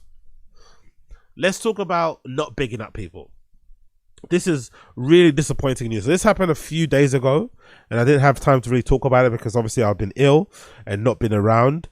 But I wanted to quickly give you my thoughts on this whole Ghetts hit and run situation, right? Tragic situation, especially for the victim. So, you know, my thoughts and feelings and prayers of strength and healing, whatever they're worth, go out to the victim completely. An absolutely shocking situation. Heartbreaking. Can't imagine what his family in Nepal must be feeling, right? The victim, like, oh my God, you send your kid to London to go and study, or you allow your kid to travel to London to study in order to kind of broaden their horizons, maybe able to kind of, pull your family out of the depths of poverty, be able to give your kid a new direction in life, meet new people, whatever's going on there. And then boom, this ends up happening. Like, I don't know, tragic. But essentially, this story broke a few days ago. It features rapper Ghetts charged in a fatal hit and run. I'm sure most of you in London, most of you in the UK will know who Ghetts is, aka Ghetto, legendary UK rapper, grime MC from back in the day. I particularly knew him from his time spent in Nasty Crew.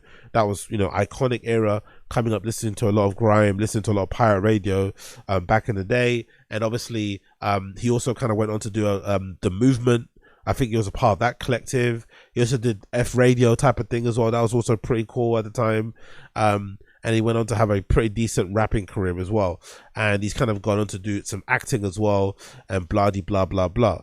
And I guess maybe some quote unquote activism, motivational speaking type of thing. But he's a well-known guy. Maybe not as famous as Skepta, but a very well-known guy from the UK. Anyway, he was involved in a hit and run situation where he ran somebody over in the street. And I think when the story initially broke, people were, I won't say they were forgiving, but they were trying to make sense of it. But when the video leaked, I think that's when people really noticed the depth of this situation and how really tragic it was. Because that video is heartbreaking and traumatic, to say the least. It features the victim, who I'll get his name hopefully now when I read the article, crossing across the road. It looks like he's on the way back home from work, from studying, whatever, visiting his friends. And as he crosses the road, he looks left and right, but there's no cars in the near distance. He can't see them. As he turns back to look at his phone, because Ghetts is traveling at a really fast speed, he wasn't in his line of sight when he looked. But when he turns back, Ghetts is already in his line of sight, but he don't see him. And then and it's literally super close. I think, no, I wouldn't say, is it close? Yeah, I think it's actually kind of close, if I'm not mistaken. I think the kid gets clipped. So, like a couple more milliseconds, he probably maybe wouldn't have died if you maybe would have crossed the street properly. But because he was still pretty much in the road, gets his car traveling at that fast speed, just bam, and all you see is a body just literally flying in the air and dropping on the floor. And then obviously gets his car speeding away and not stopping, not reversing, nothing, just speeding away. And I think it's quite late at night. And this kid's just on the ground, I guess, by himself, just like, just horrible situation to go through, especially when you find out the kid didn't pass away straight away. So I can only imagine the pain he was in. I can't imagine what the parents have to go through, the family, having to watch that video, knowing that was your son's last moments captured in that way. But it's good that we have the footage so that he can be held accountable, Ghetts, for what he done, because it's truly heinous. Truly, utterly heinous. So this is the article courtesy of the BBC. It says rapper Ghetts has been charged with causing serious injury by dangerous driving in a fatal hit and run crash in northeast London. The musician, whose real name is Justin Clark, allegedly failed to stop after hitting the 20-year-old man in Redbridge Lane, Ilford on Saturday the 18th of October. Mr. Clark Samuel, 41, appeared at the Stratford Magistrate Court on Monday, the same day the man died in hospital. God almighty. The incident is expected to change from causing serious injury to causing death by dangerous driving at the next hearing. The rapper from Woodford Green was remanded into custody and is due to appear at Barkingside Magistrates Court Monday the 27th of October. One little lapse in concentration, one reckless decision has caused somebody's life, has taken somebody's life in an instant. In a fucking flash, has definitely caused change some, taken somebody's life and changed somebody's life forever in terms of Ghetts. Like, you know what I mean? He's probably never going to bounce back from this. This is horrible. Horrible. The police are appealing for witnesses of the crash to come forward. Ghetts is a Mercury Prize nominated grime MC. I didn't know that, really. Nominated for Mercury Prize. Okay. I wonder what for. Rapper and songwriter who's had high-profile musical collaboration with actors such as Stormzy, Ed Sheeran, and Skepta. Ghetts won Best Male Act in the MOBO Awards in 2021 and received the MOBO Pioneer Award in 2024 for his significant contribution to Black British culture. He also supporting role in the Netflix show Supercell. And then the update on that the other day was this: rapper gets in court over hit and run. It says the update is, I think is that the same one or is it this one? I think it's a different one, right? Yeah, the update is this: rapper Ghetts has appeared in court charged with causing death by dangerous driving. The woman magician, whose name is Justin Clark Samuel, allegedly failed to stop after his BMW hit 21-year-old Yubin Tamang. So RIP Yubin Tamang, that's the victim. RIP Yubin Tamang on Redbridge Lane, Ilford, 18th October. Mr. Clark Samuel from Woodford, East London, had been charged with causing serious injury by dangerous driving, but the indictment was changed after Mr. Tamang died. Mr. Clark Samuel is due to appear in Old Bailey on the 24th of November. So he's going to be in basically jail until the fucking trial starts in itself. But absolutely terrible, terrible situation. And what makes it worse too, there's been a bunch of people who decided to go to the actual hearing in court and to go hear the extra details regarding the situation. That makes it even more heartbreaking. Allegedly, when he hit the kid, I think he was driving, let's say 70 miles per hour in like a 30 miles per hour zone or something crazy like that. So he was going at crazy excessive speeds. I know there are some people who like to drive really fast in terms like inner city streets when it's late at night, because usually it's not a lot of people on the streets, but I still think you need to be wary of your surroundings. But the thing that's really confusing and really dark about this is that if you've ever driven before, you would know when you're driving at high speeds and something tiny or small hits your car or hits the car that you're in, whether it's a pebble, whether it's a stick from a tree, whether it's whatever, or a water balloon, when you're traveling at high speed and something hits your car, it makes such a loud sound. The sound is crazy. Like you get completely shook up. So this idea that this guy, because you know the story is that Ghetts was drunk and was driving intoxicated, right? Which is something that you shouldn't do. But any kind of narrative that some people are trying to push out there who are trying to defend him to say that, oh, he was drunk, mistakes happen. If you've ever driven in a car where someone's hit the car with a projectile, with an object, you would know that will shake up every fiber of your being. You're gonna wake up, you're gonna realize what you did, and you're gonna want to correct it. You're gonna want to make sure you check your fucking wing mirrors. You want to check sure you didn't hit somebody. You're not just gonna keep driving. So the fact that Ghetts hit somebody at that speed, 70 miles per hour, which sent them 60, according to some guy I was following on social, who was kind of speaking about the details, allegedly the kid went 60 feet up in the air. 60 feet up in the air, which is like, what, a 2-story house or something crazy like that, right? Crazy high. You can only imagine what injuries he must have sustained even from that impact alone, let alone getting hit by a car going at that fucking speed. You hit somebody like that at that fucking speed, that kind of velocity, that level of intensity, and you don't stop. You don't at least stop even to check that person's okay. You don't stop to make sure you just call it. Even if you're gonna run away, like even if you're gonna run, even if you're still in fear and you don't want to get arrested and you want to run, not checking to see if the person's okay, not calling for the ambulance or the police, not trying to administer first aid, nothing, is really dark, man. Really fucking dark. And there's no defending it. There really is no defending it. There's no making sense of it. It's a completely horrible, horrible, horrible act. And the young man really was taken from his family, taken from the world, unfairly, really unfairly. And in my personal opinion, regardless of what I may think of Ghetts as a rapper, what I might think of him as an MC, and anything else it may be, he deserves the full weight of the Lord to come down on him. There needs to be sent a message with this, because I feel like nowadays, especially in the UK, there's been an increase with the amount of people who drive drunk, who drive when drunk, drive when high, especially the high thing. Maybe I'm more attuned to it, I'm more aware of it because I'm on Telegram a lot, because I'm checking certain Reddits and shit, certain Discord servers. But that's become a big trend of people getting behind the wheel, getting in their car and driving intoxicated, driving high, driving whatever. And it needs to stop. There's a big pandemic, epidemic, whatever you want to call it, with my brothers and sisters within the, let's say, is it the East Asian community, and their tendency, and maybe some of my East Africans as well, who seem to really enjoy driving while doing helium balloons and shit. I don't like that. I think that's fucking reckless, fucking crazy. You're putting other people's lives at risk just because you want to drive a little bit fucking fucked up. I don't like it. And I hope that the judge or whatever, the prosecutors, use Ghetts' case as an opportunity to send a clear message, because I don't really get nowadays how anybody can legitimately be out there driving under the influence. There's no excuses. There's enough cab services, you know, ride sharing, ride hailing fucking services. There's enough fucking public transport. There's enough e-scooters, electric bikes, whatever you want to do to just avoid having to drive home at night like that. Like, you just don't need to do that. It's just not necessary whatsoever. It's probably irresponsible in the first place to drive your car to a function where you know you're going to get fucking blitzkrieged. I know some people, you know, it can turn out that way and you decide to leave your car where it was and then go on public transport because you had a night out. But I think deciding to go on a night out in your car and know full well that you've got a fucking 8-ball in your pocket and then getting fucking turned up is really irresponsible, really fucking bad.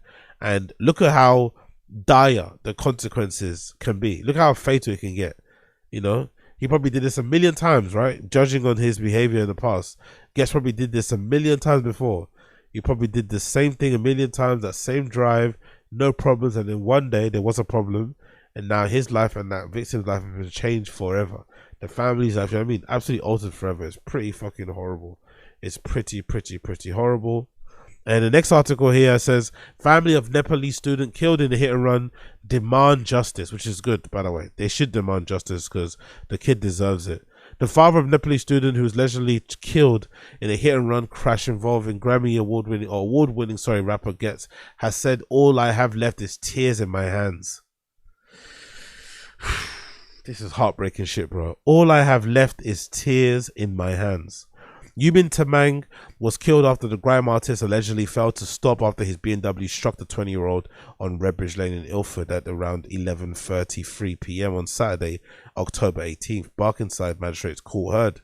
Mr. Tamang's family and friends had described their heartbreak at following the death and calling for justice. Let me just get rid of this thing here. The student's father posted pictures of Tamang on social media of his upbringing in Nepal. My little world, it says, all I have left is tears in my hands. Meanwhile, Tamang's sister, Manita Rai, posted further pictures of the student on TikTok and wrote, please get justice for my brother. We miss you. In a further post, Miss Rai wrote, how cruel is fate to take you away at such a young age, before describing how her brother was a bright light at her parents' house. David, Mr. Tamang's housemate, where he was living in East London, also described how he was left speechless following the death. He was my brother. I can barely speak. I'm so upset. He was a good person, a very good person. Ghetts, whose real name is Justin Clark Samuel, appeared in Barkingside Magistrates Court in Monday. He had initially been charged with causing serious injury by dangerous driving, but the indictment was changed after Tamang died on October 20th, 2 days after the alleged crash. The young man was also an only child, and his parents had sent him to the UK to receive an education, the prosecution has heard. Fucking heartbreaking. Meanwhile, the black BMW, allegedly registered and insured to defendant's name, was significantly damaged, prosecutor Verinda High added. The magician spoke only to confirm his name, date of birth and address, and he remanded in custody. He will appear in the court on the Old Bailey on November 24th. The rapper and songwriter collaborated tracks with Skepta. He won Best Man. Blah, blah, blah. So absolutely horrifying news. Honestly, absolutely horrifying. I can't imagine what the family are going through right now. So thoughts and prayers for sure go out to the family of fucking Yubin Tamang. Honestly, really go out to the fucking family of Yubin Tamang, because this is absolutely tragic news. Absolutely fucking tragic news. So RIP to Yubin Tamang. Thoughts and prayers go out to his family and close friends, and hope that they kind of get through this really tough situation. Hopefully the full weight of the law is brought down on Ghetts and a strong message is sent with the sentencing, so that people stop doing this sort of shit, because this is fucking awful. This kid did not deserve to die in this way whatsoever. Nobody deserves to die in this way whatsoever. It's fucking reckless, it's fucking brutal, it's unfair, all those things and more. So RIP to Yubin Tamang. RIP to Yubin Tamang.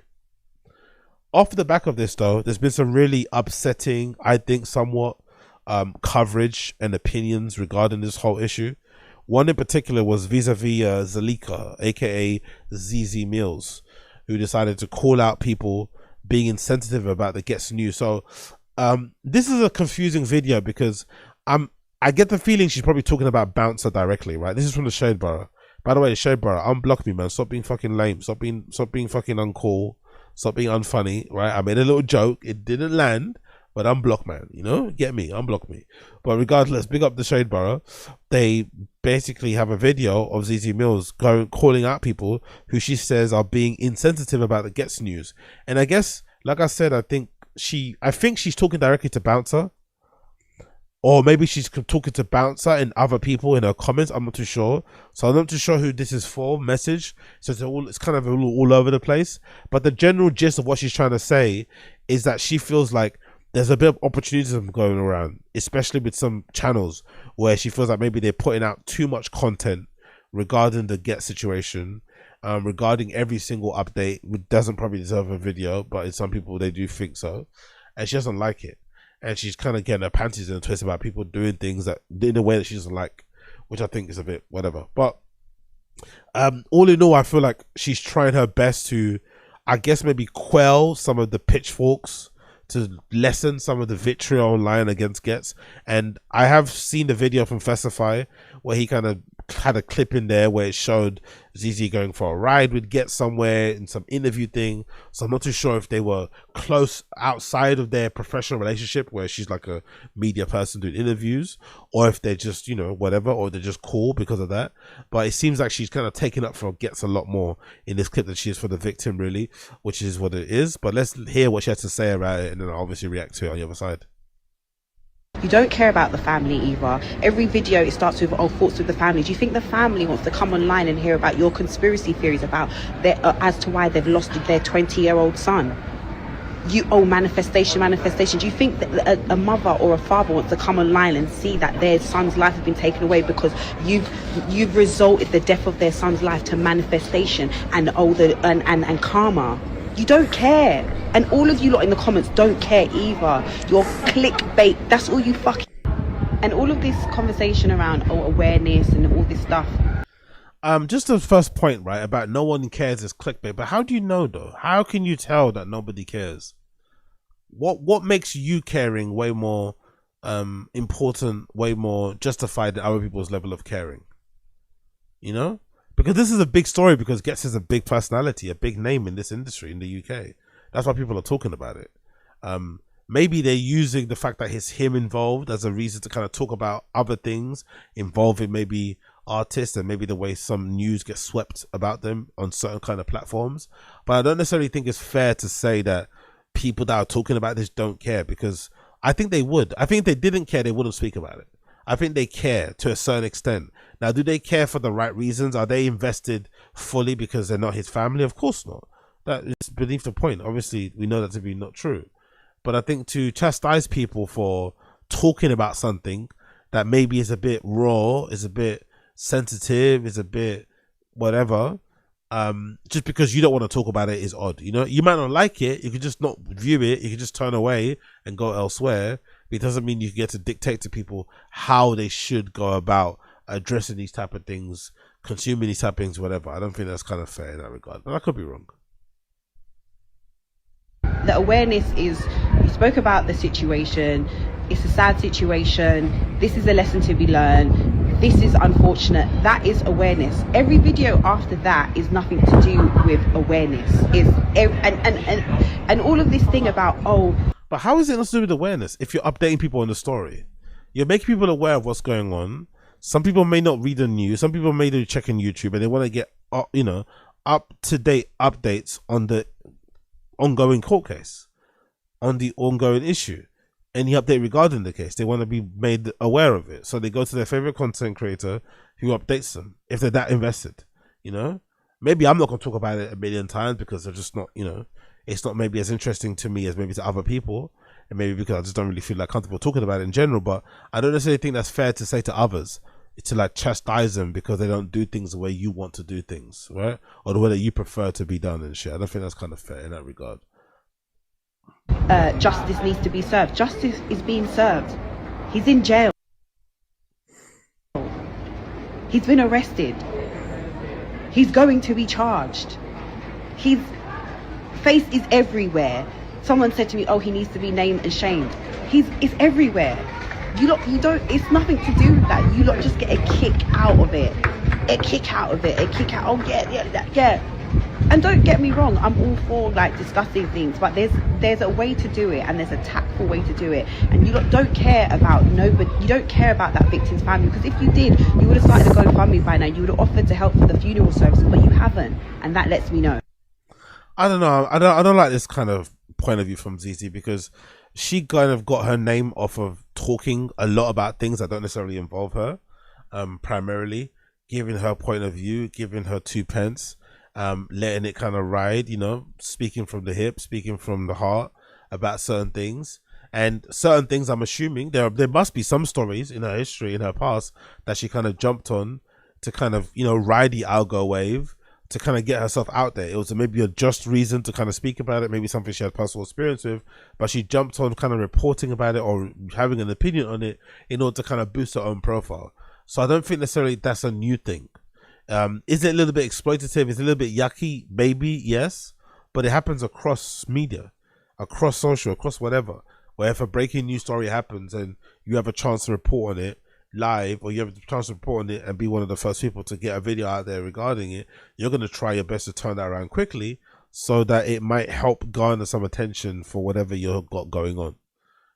It doesn't necessarily take away from what, like, as long as your message or what you're trying to say is somewhat leveled in purity and you're trying to be a nice person, good person, you're trying to be a piece of shit forever or all the way through, I think that's a pretty decent exchange, not gonna lie. A pretty decent exchange. The family gets all the exposure they need, and the support that they need.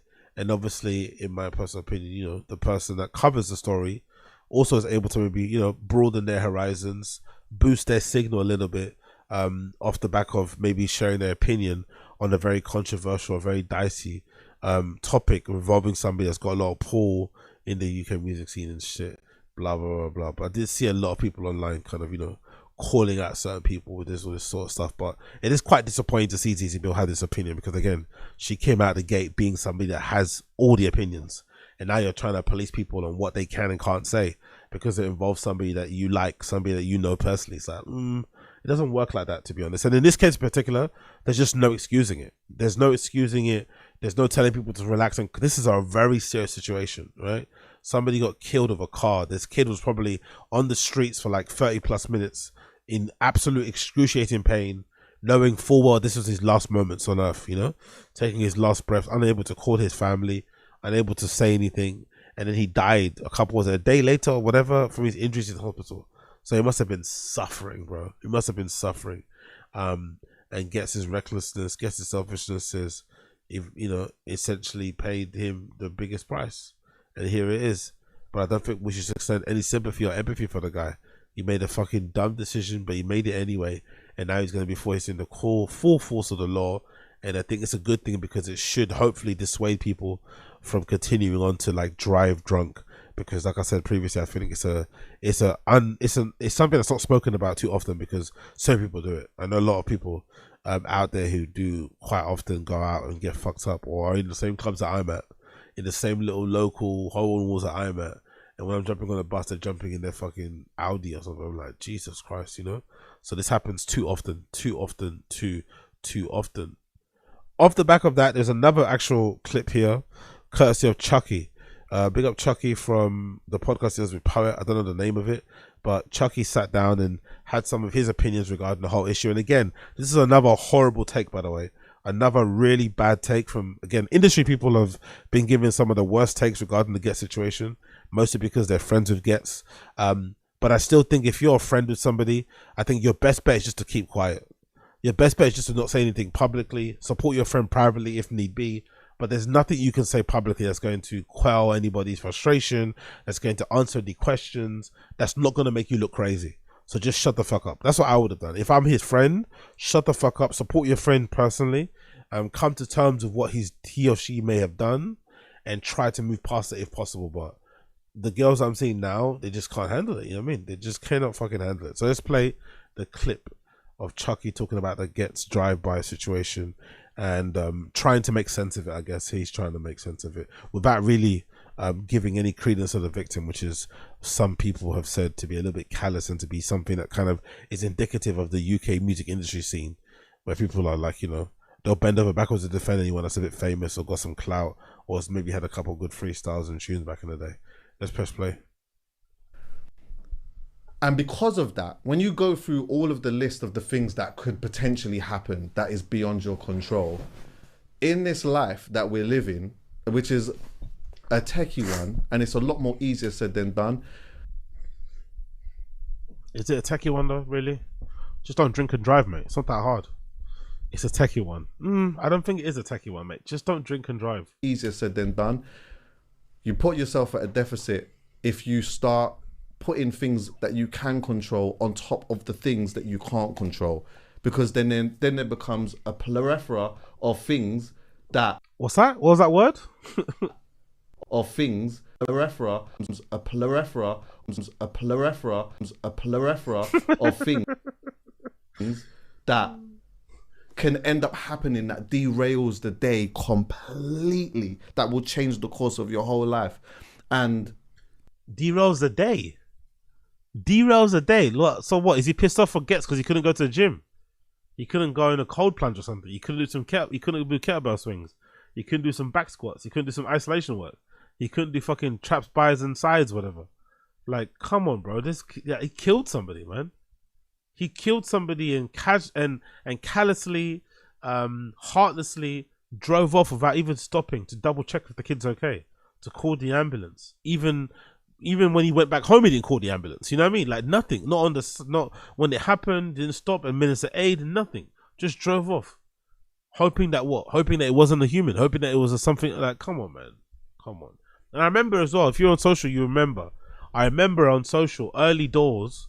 There was word going around. I think it was I think somebody close to Ghetts was trying to put out a counter narrative that allegedly Ghetts wasn't behind the wheel.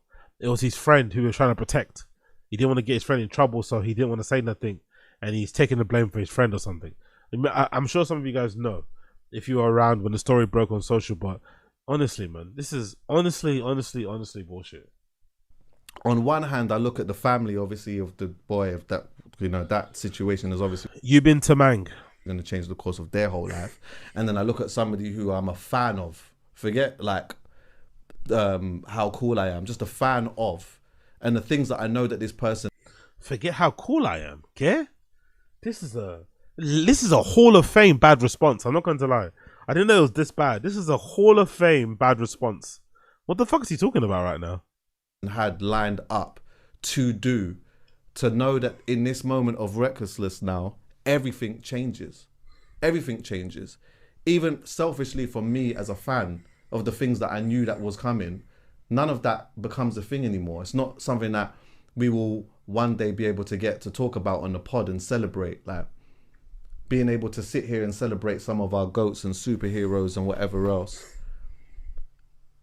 That's why I felt so strongly about what had happened, and it completely just derailed my day. But I just say all of that to...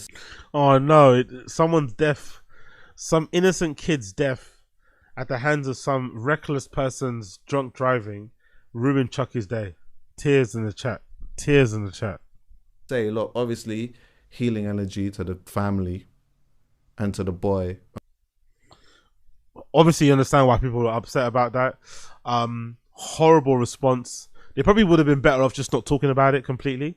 I don't think they have the emotional range or depth to talk about this without relating it back to their friend, Ghetts, who's a famous rapper and MC and shit. So terrible, terrible, terrible response from these guys. And glad that they somewhat try to walk it back and explain it vis-a-vis these screenshots that I've got on here to show you, where it says... Chuckie says the following: I understand the outrage from the clip. The pod was recorded one day after the incident was announced on 9 and released 4 days later. News cycles move fast. The video of the madness was so new, a part of me wasn't sure it was even real, to be honest. The internet is weird like that. Okay, you don't want it to be real because it's your friend, obviously, but you don't need to just keep these thoughts to yourself. You don't need to share them, you know? That's basically the fucking crux of it. A day after that announcement, I'm personally going into recording day thinking about Yubin being killed. Ghetts, a person I've had an insane level of respect for 2 decades. We don't care though. We don't, like, all of us know who Ghetts are. All of us know who Ghetts is, aka Ghetto. We all know who he is. We're all familiar with his work. That's not really what's important right now. What's important is that this guy, like, did the madness, got behind the wheel when he was clearly fucked up beyond belief, probably blackout drunk, and decided to drive home at crazy speeds, putting himself and others at risk, and most likely having many close shaves prior to the Yubin Tamang collision, and ended up crashing into a young student just minding his business on the way back home. That's the really tragic part about this whole fucking story. So no one cares how long you've known Ghetts for. I'm not gonna lie, respectfully, no one cares. My cousin who got left dead in the streets the exact same way. Naturally, the emotions are conflicting. No, they wouldn't be conflicting though, would they? If your cousin that you've known since your whole life died from a hit and run incident, you wouldn't be siding with the guy that did the hit and run that you've known for 2 decades. Surely you'd be siding with your family, because that you'd imagine you've probably seen firsthand what that loss has done to the immediate family and extended family, even however many years after the fact. So I think that's a horrible thing to include in your excuse or reasoning there. Then the final post, he said, X is not the place for nuance though. Don't blame the platform, blame your inability to communicate. Honestly, don't blame the platform. Use your words better. I know that, but yeah, I understand what happened was absolutely barbaric. 20 years later, I still think heavily about my cuz, so I can definitely imagine how this will be for his parents. Love to his family. So I guess at least he did apologize and try to walk it back. Zeze Millz, I don't think did. To be fair to her, I don't think she did at all. She probably doesn't give a fuck about what people say about her opinion, which was drastic, obviously demonstrably wrong. But I just feel like this is another representation of just how clout obsessed, fame obsessed, status obsessed we are here in the UK, where if you're famous, if you've got a name about you, people will literally turn the other way, look the other way, won't necessarily care to call you out and serve you, especially if you're liked. A good example is like Dizzy, innit? Dizzy Rascal got convicted, if I'm not mistaken. He served time in fucking prison for domestic violence, and he came out and didn't miss a beat, Still back out there, still performing, do whatever he wants to. I mean, so it's like, I think for whatever reason, the UK has this like weird thing with celebrity, We put it on a real fucking high pedestal. And if you know how to kind of work it to your advantage, you can essentially have a career like Skepta, where you're very rarely called out for any indiscretions that you do, because people love you, they like what you do, they might be intimidated by you, whatever, but you just got a certain level of clout, certain level of notoriety, where people tend to kind of not try and create narratives or report stuff on you because they don't want anyone to say anything bad to them in person. So again, terrible situation for everybody involved. Thoughts and feelings go out to Yubin Tamang. Thoughts and feelings go out to Yubin Tamang and his family. What a horrible situation. Talking about horrible situations, can we talk a little bit about this brief encounter between TrapLore Ross and academics and Central Cee, specifically between Central Cee and TrapLore Ross? So for whatever reason, TrapLore Ross is out there in the States during ComplexCon, trying to kiss babies, shake hands, and all that sort of stuff, mooching, connecting, networking and shit. And he happened to go in ComplexCon and pass by Central Cee's booth, which, if I'm not mistaken, was a pretty cool booth. I think they decorated it with all the collabs he has coming out in the next couple of years, or maybe the next year or so, if I'm not mistaken. He has all these collabs, and they kind of will spec them out in the booth. There's opportunity to meet him, sign some stuff, take pictures and shit, all that malarkey. Academics pulled up, and I think had a pretty good interview with him. I'm not gonna lie, that might be one of the better interviews I've heard with Central Cee. He's usually kind of closed up and a bit introverted and kind of hard to kind of get anything out of, but I think Central Cee respects academics a lot, and academics obviously likes Central Cee as a rapper, so I think they had a really decent interview. But fuck the interview, the drama was all about this.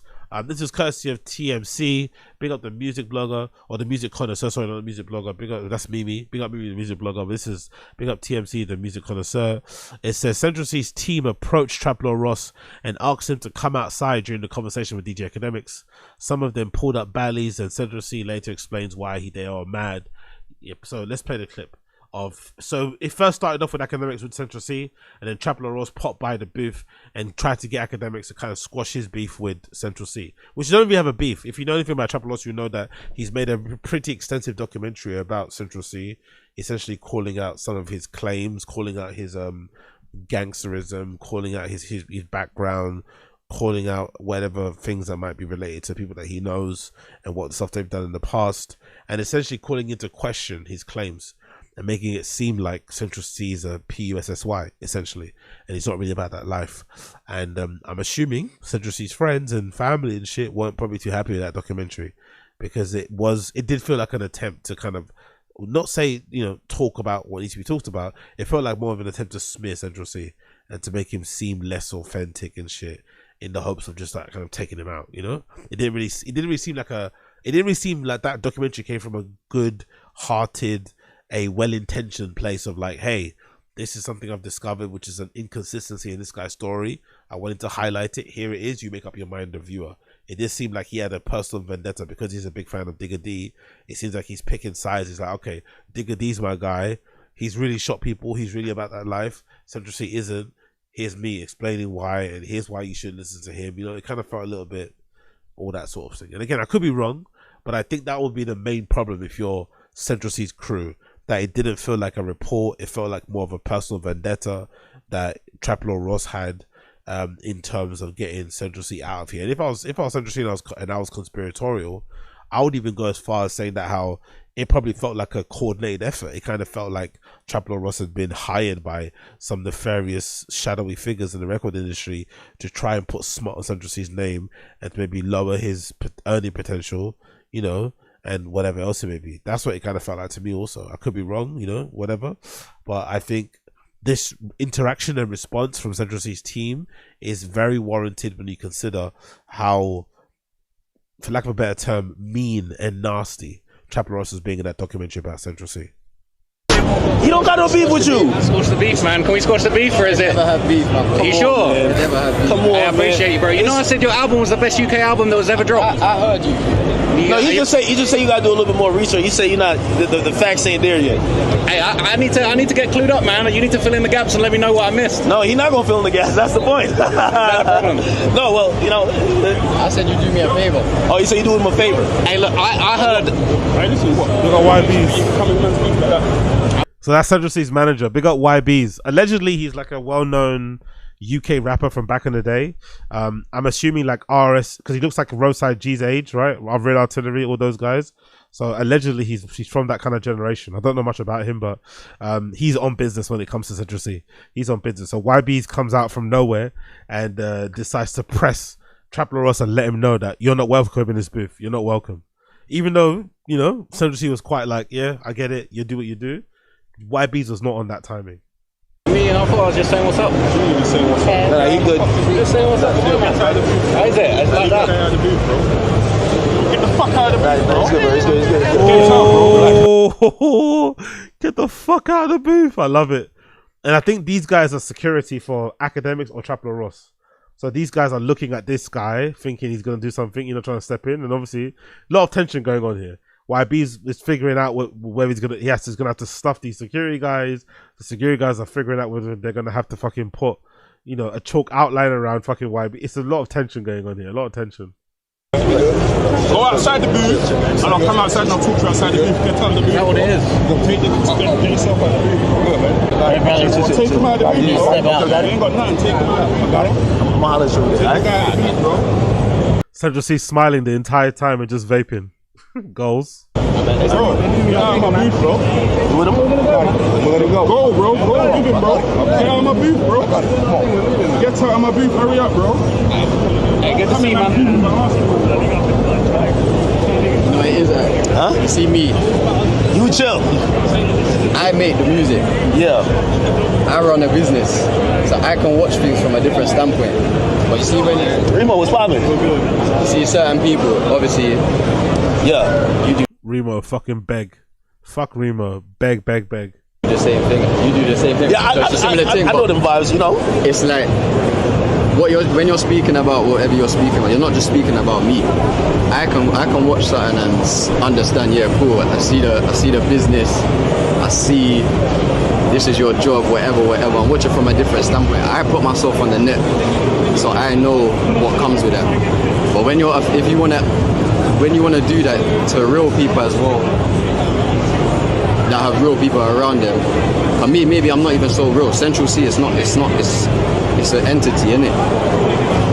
but then there's real people around, man, that you have to be aware of, that might have a different outlook. Me, I can see things, I can watch things, I understand in it, but not every.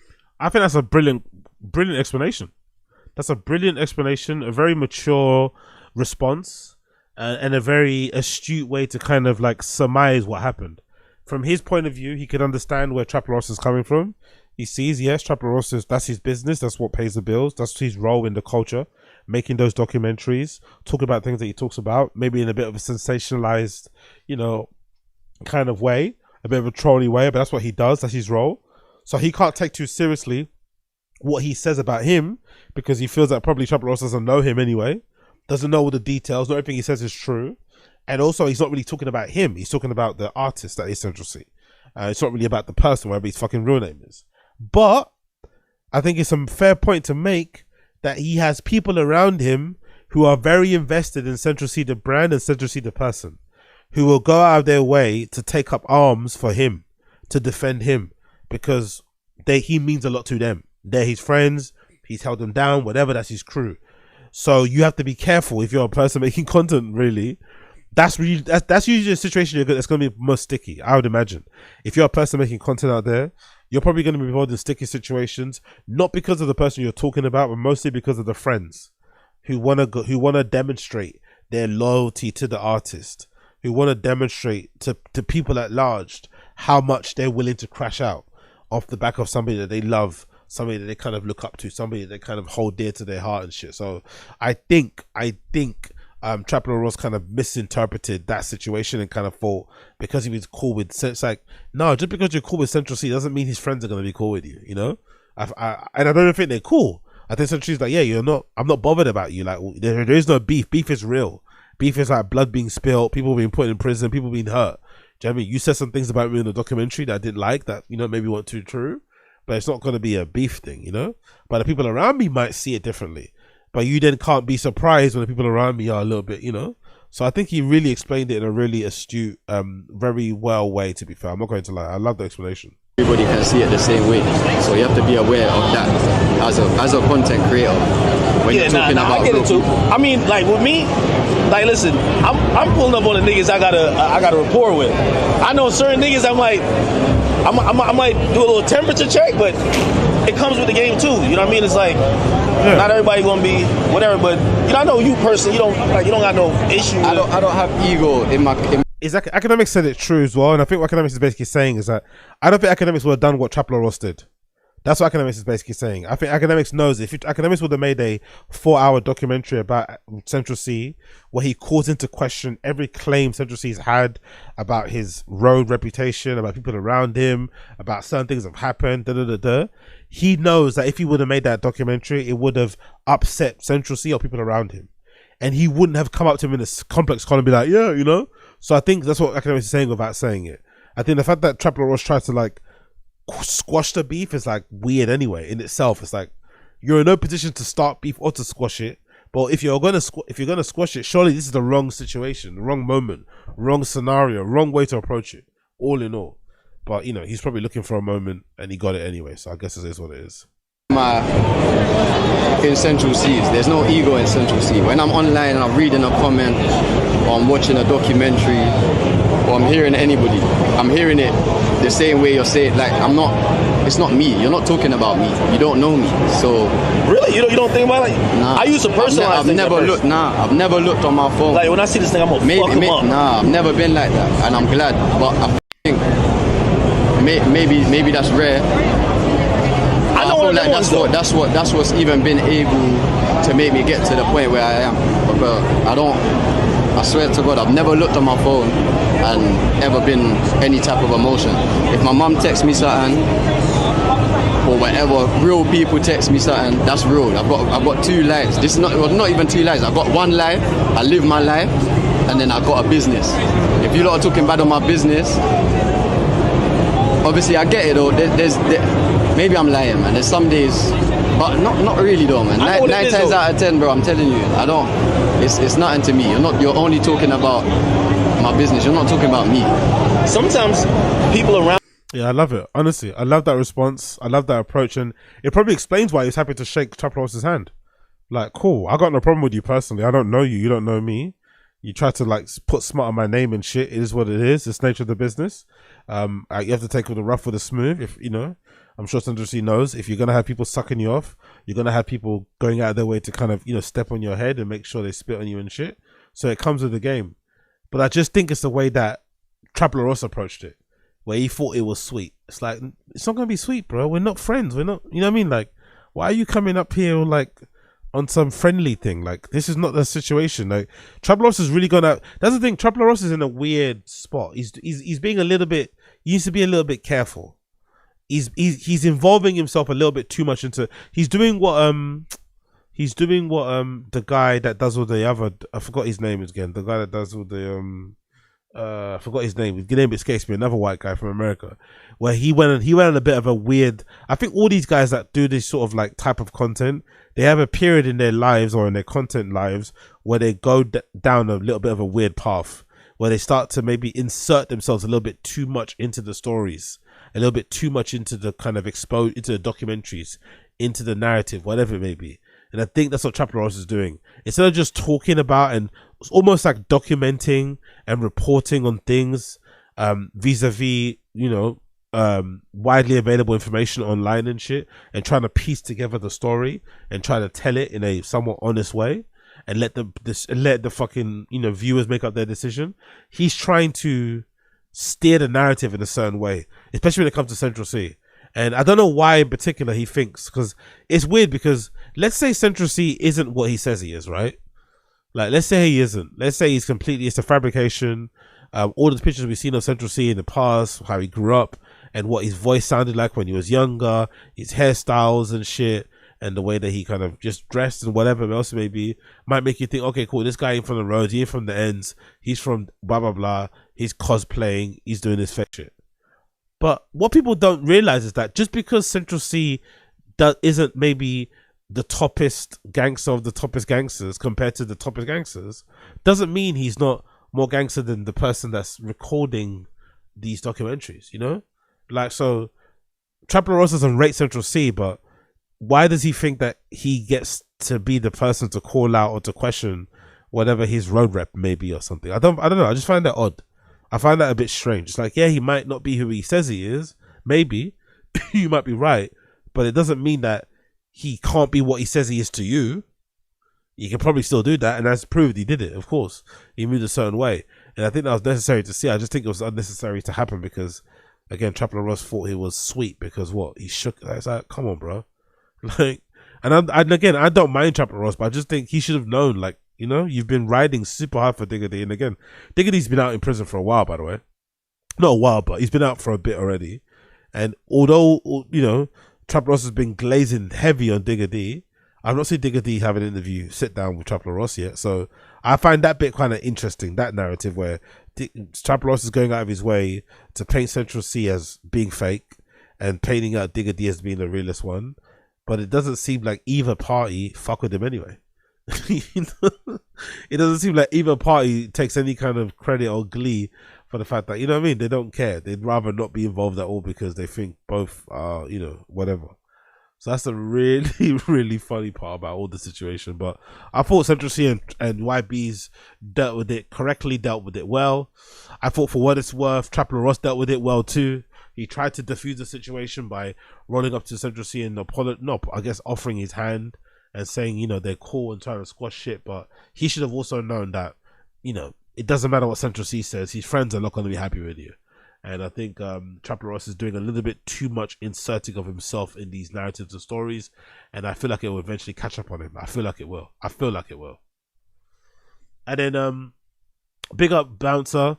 The music connoisseur also included this clip that features Bouncer sharing an exclusive voice note from TrapLore Ross where he calls Central C a sweetheart. So again, it's unnecessary. He doesn't need to keep doing this, goading, trolling and shit Central C for the sake of whatever he's doing. I just think it's unnecessary. And it's not really rooted in anything. It's just him being annoying, right? But then if somebody puts hands and feet on him, he's going to be the first to sue. So I just don't like it. Maybe he's doing it for that purpose. I don't know. But I find this whole thing entirely incredibly, incredibly lame. This is what Trap has to say. We play it. Yes, Aki, what are you saying? So look, everybody's seen the clip going around, all right? I was at ComplexCon in Las Vegas. This is like the biggest hip-hop convention in the whole world right now, okay? And look, people were telling me there was going to be a Cinna booth, all right? I was trying to get fresh. I was trying to get my Cinna fit on. I was walking around looking for the Cinna booth for a minute. I eventually see it, and I see my boy Academics over there. That's my man. So I'm thinking, okay, I need to pull up on Axe, see what Axe saying. And I kind of clock, oh shit, Axe chatting to Central C. But I'm thinking, bro, I don't know if it's that serious. I'm out here. I'm not scared. Like, I ain't hiding from anybody. So I was like, fuck it, Axe my man. Let me go over there and see what they're saying. Let me see what Cench is saying.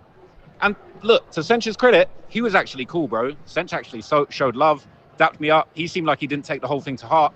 And he basically said, you did me a favor. And I was like, look, I always thought you guys would want to get that good promo. So Cench was calm. But then YBs came over with a bad attitude, man. He was talking about, get out the booth, get out the booth. I'm seeing hella comments. Hella little memes, people talking about get out the booth. So, you know what I'm saying? I said, let me think about if I want to get out the booth, man. So I was just slowly moving around, trying to decide if I wanted to get out the booth. Maybe I did, maybe I didn't. And he just kept yelling, get out the booth, man. But my security was kind of, letting me do my thing. I wasn't really trying to leave the booth immediately. Now, what you don't see in the live stream is that once we kind of got out the booth, Bello kept coming for me, man. He kept coming at me. And I feel like I stood my ground. So I'm going to drop a clip that shows you what happened afterwards when me and YBs got face to face. So people are going to see what went on. But honestly, it's all love with Central C. He was actually a super nice guy. He was safe. Sweetheart, really. Like, can't fault him. He's cool. And he said... Man says sweetheart. No, what? Hey, Trap. Achi. Listen, Achi, what's sweetheart? Nah, Trap's trolling. He's trolling. Said it himself. He basically said, look, he ain't even got a problem with me. It's his boys. It's them people around him. They're feeling a certain type of way, and maybe they feel like they got to kind of, show a little thuggery to kind of push the image. But it was all good, man. It's nothing but love with Central C, man. I told him to his face that his album was the hardest UK album that I'd unheard. So it's what it is, man. But yeah, me and YBs defo don't seem to be on good terms, man. So I don't know if we're going to be able to squash that one. But shout out to my guy Academics, man. And we got up in there. So it is what it is, bro. Yeah, I don't know, man. I don't like what TrapLore Ross is doing at the moment. I think he needs to relax. I enjoyed him way more when he was being a somewhat objective documentarian and trying to cover these really complex cases and situations within hip-hop, warring gangs and stuff, and trying to bring some level, I wouldn't say humanity, but some level of like context to what happened. Trying not to like make these kids seem like the animals that they appear to be on paper, and trying to give it some context, give it some brevity, historical context as well. Obviously the narrative was very well done, very well paced for what it is. I think it's really difficult to piece these things together. But I feel like lately, especially maybe since he's been doing more of those reaction clips on his TrapLore Ross channel, he's decided to kind of get a little bit more angst, confrontational, a little bit more purposeful in he's poking and he's teasing, which I don't personally like, because he's inserting himself in he's inserting himself in this, beef or this ongoing static between maybe Digga D and Central C. He's positioned himself as the de facto truth teller when it comes to who's the quote unquote baddest, who does what real and what. It's like, I don't like all that shit, because who is TrapLore Ross to tell anybody who isn't more street, who isn't more road, who isn't more real anyway? He's nobody. And even if he was somebody, just because you don't think that guy is road to somebody else who thinks is, who you think highly of, doesn't mean that person couldn't mut you, doesn't mean that person couldn't mug you, doesn't mean that person couldn't step to you. You know what I mean? So it doesn't really matter then. Like, you're taking up arms for somebody else, which isn't you, which I think is also bizarre in itself. But mad situation all around. Glad it kind of got squashed and sorted out to some certain extent, and we don't have any ongoing issues between all these guys. But I think it made TrapLore Ross look like a bit of a mug. It made Central C look a lot more mature and grown up and clocked in and aware than he actually is, than I thought he was, to be honest. So big up him. It made YBs look great, because he was on business in terms of like calling out, him and his TrapLore Ross's behavior and shit. So big up YBs. And all in all, it provided us with some great entertainment. So I guess everybody won, everybody ate well, everybody won, everybody ate well off the back of that situation. I guess we all ate well. Anyway, ladies and gentlemen, that has been the Agostinho Zinga Show, episode number 963. It's been a pleasure to have your company. It's been a pleasure to have your company. It's been a pleasure to have your company. Thank you so much for tuning into the show. If it's your first time watching the show via the YouTube, make sure you smash the like, hit subscribe down below. If you're listening to this podcast via the podcast app, make sure that you leave me a 5-star review. If you're listening to the show via the podcast app, you will hear my tune of the day. My tune of the day is courtesy of Leon Thomas. It's from his EP he just put out recently called Funks. And the track that I'm playing as my tune of the day is 5 More Minutes. 5 More Minutes from the new LP from Leon Thomas that just dropped the other day called Folks. EP. It's available now, 7 tracks, really fucking good. And I'm playing 5 more minutes from that track as my outro. Thank you so much for tuning in. I'll see you guys very, very soon. Take care. Be well. Be safe. Peace.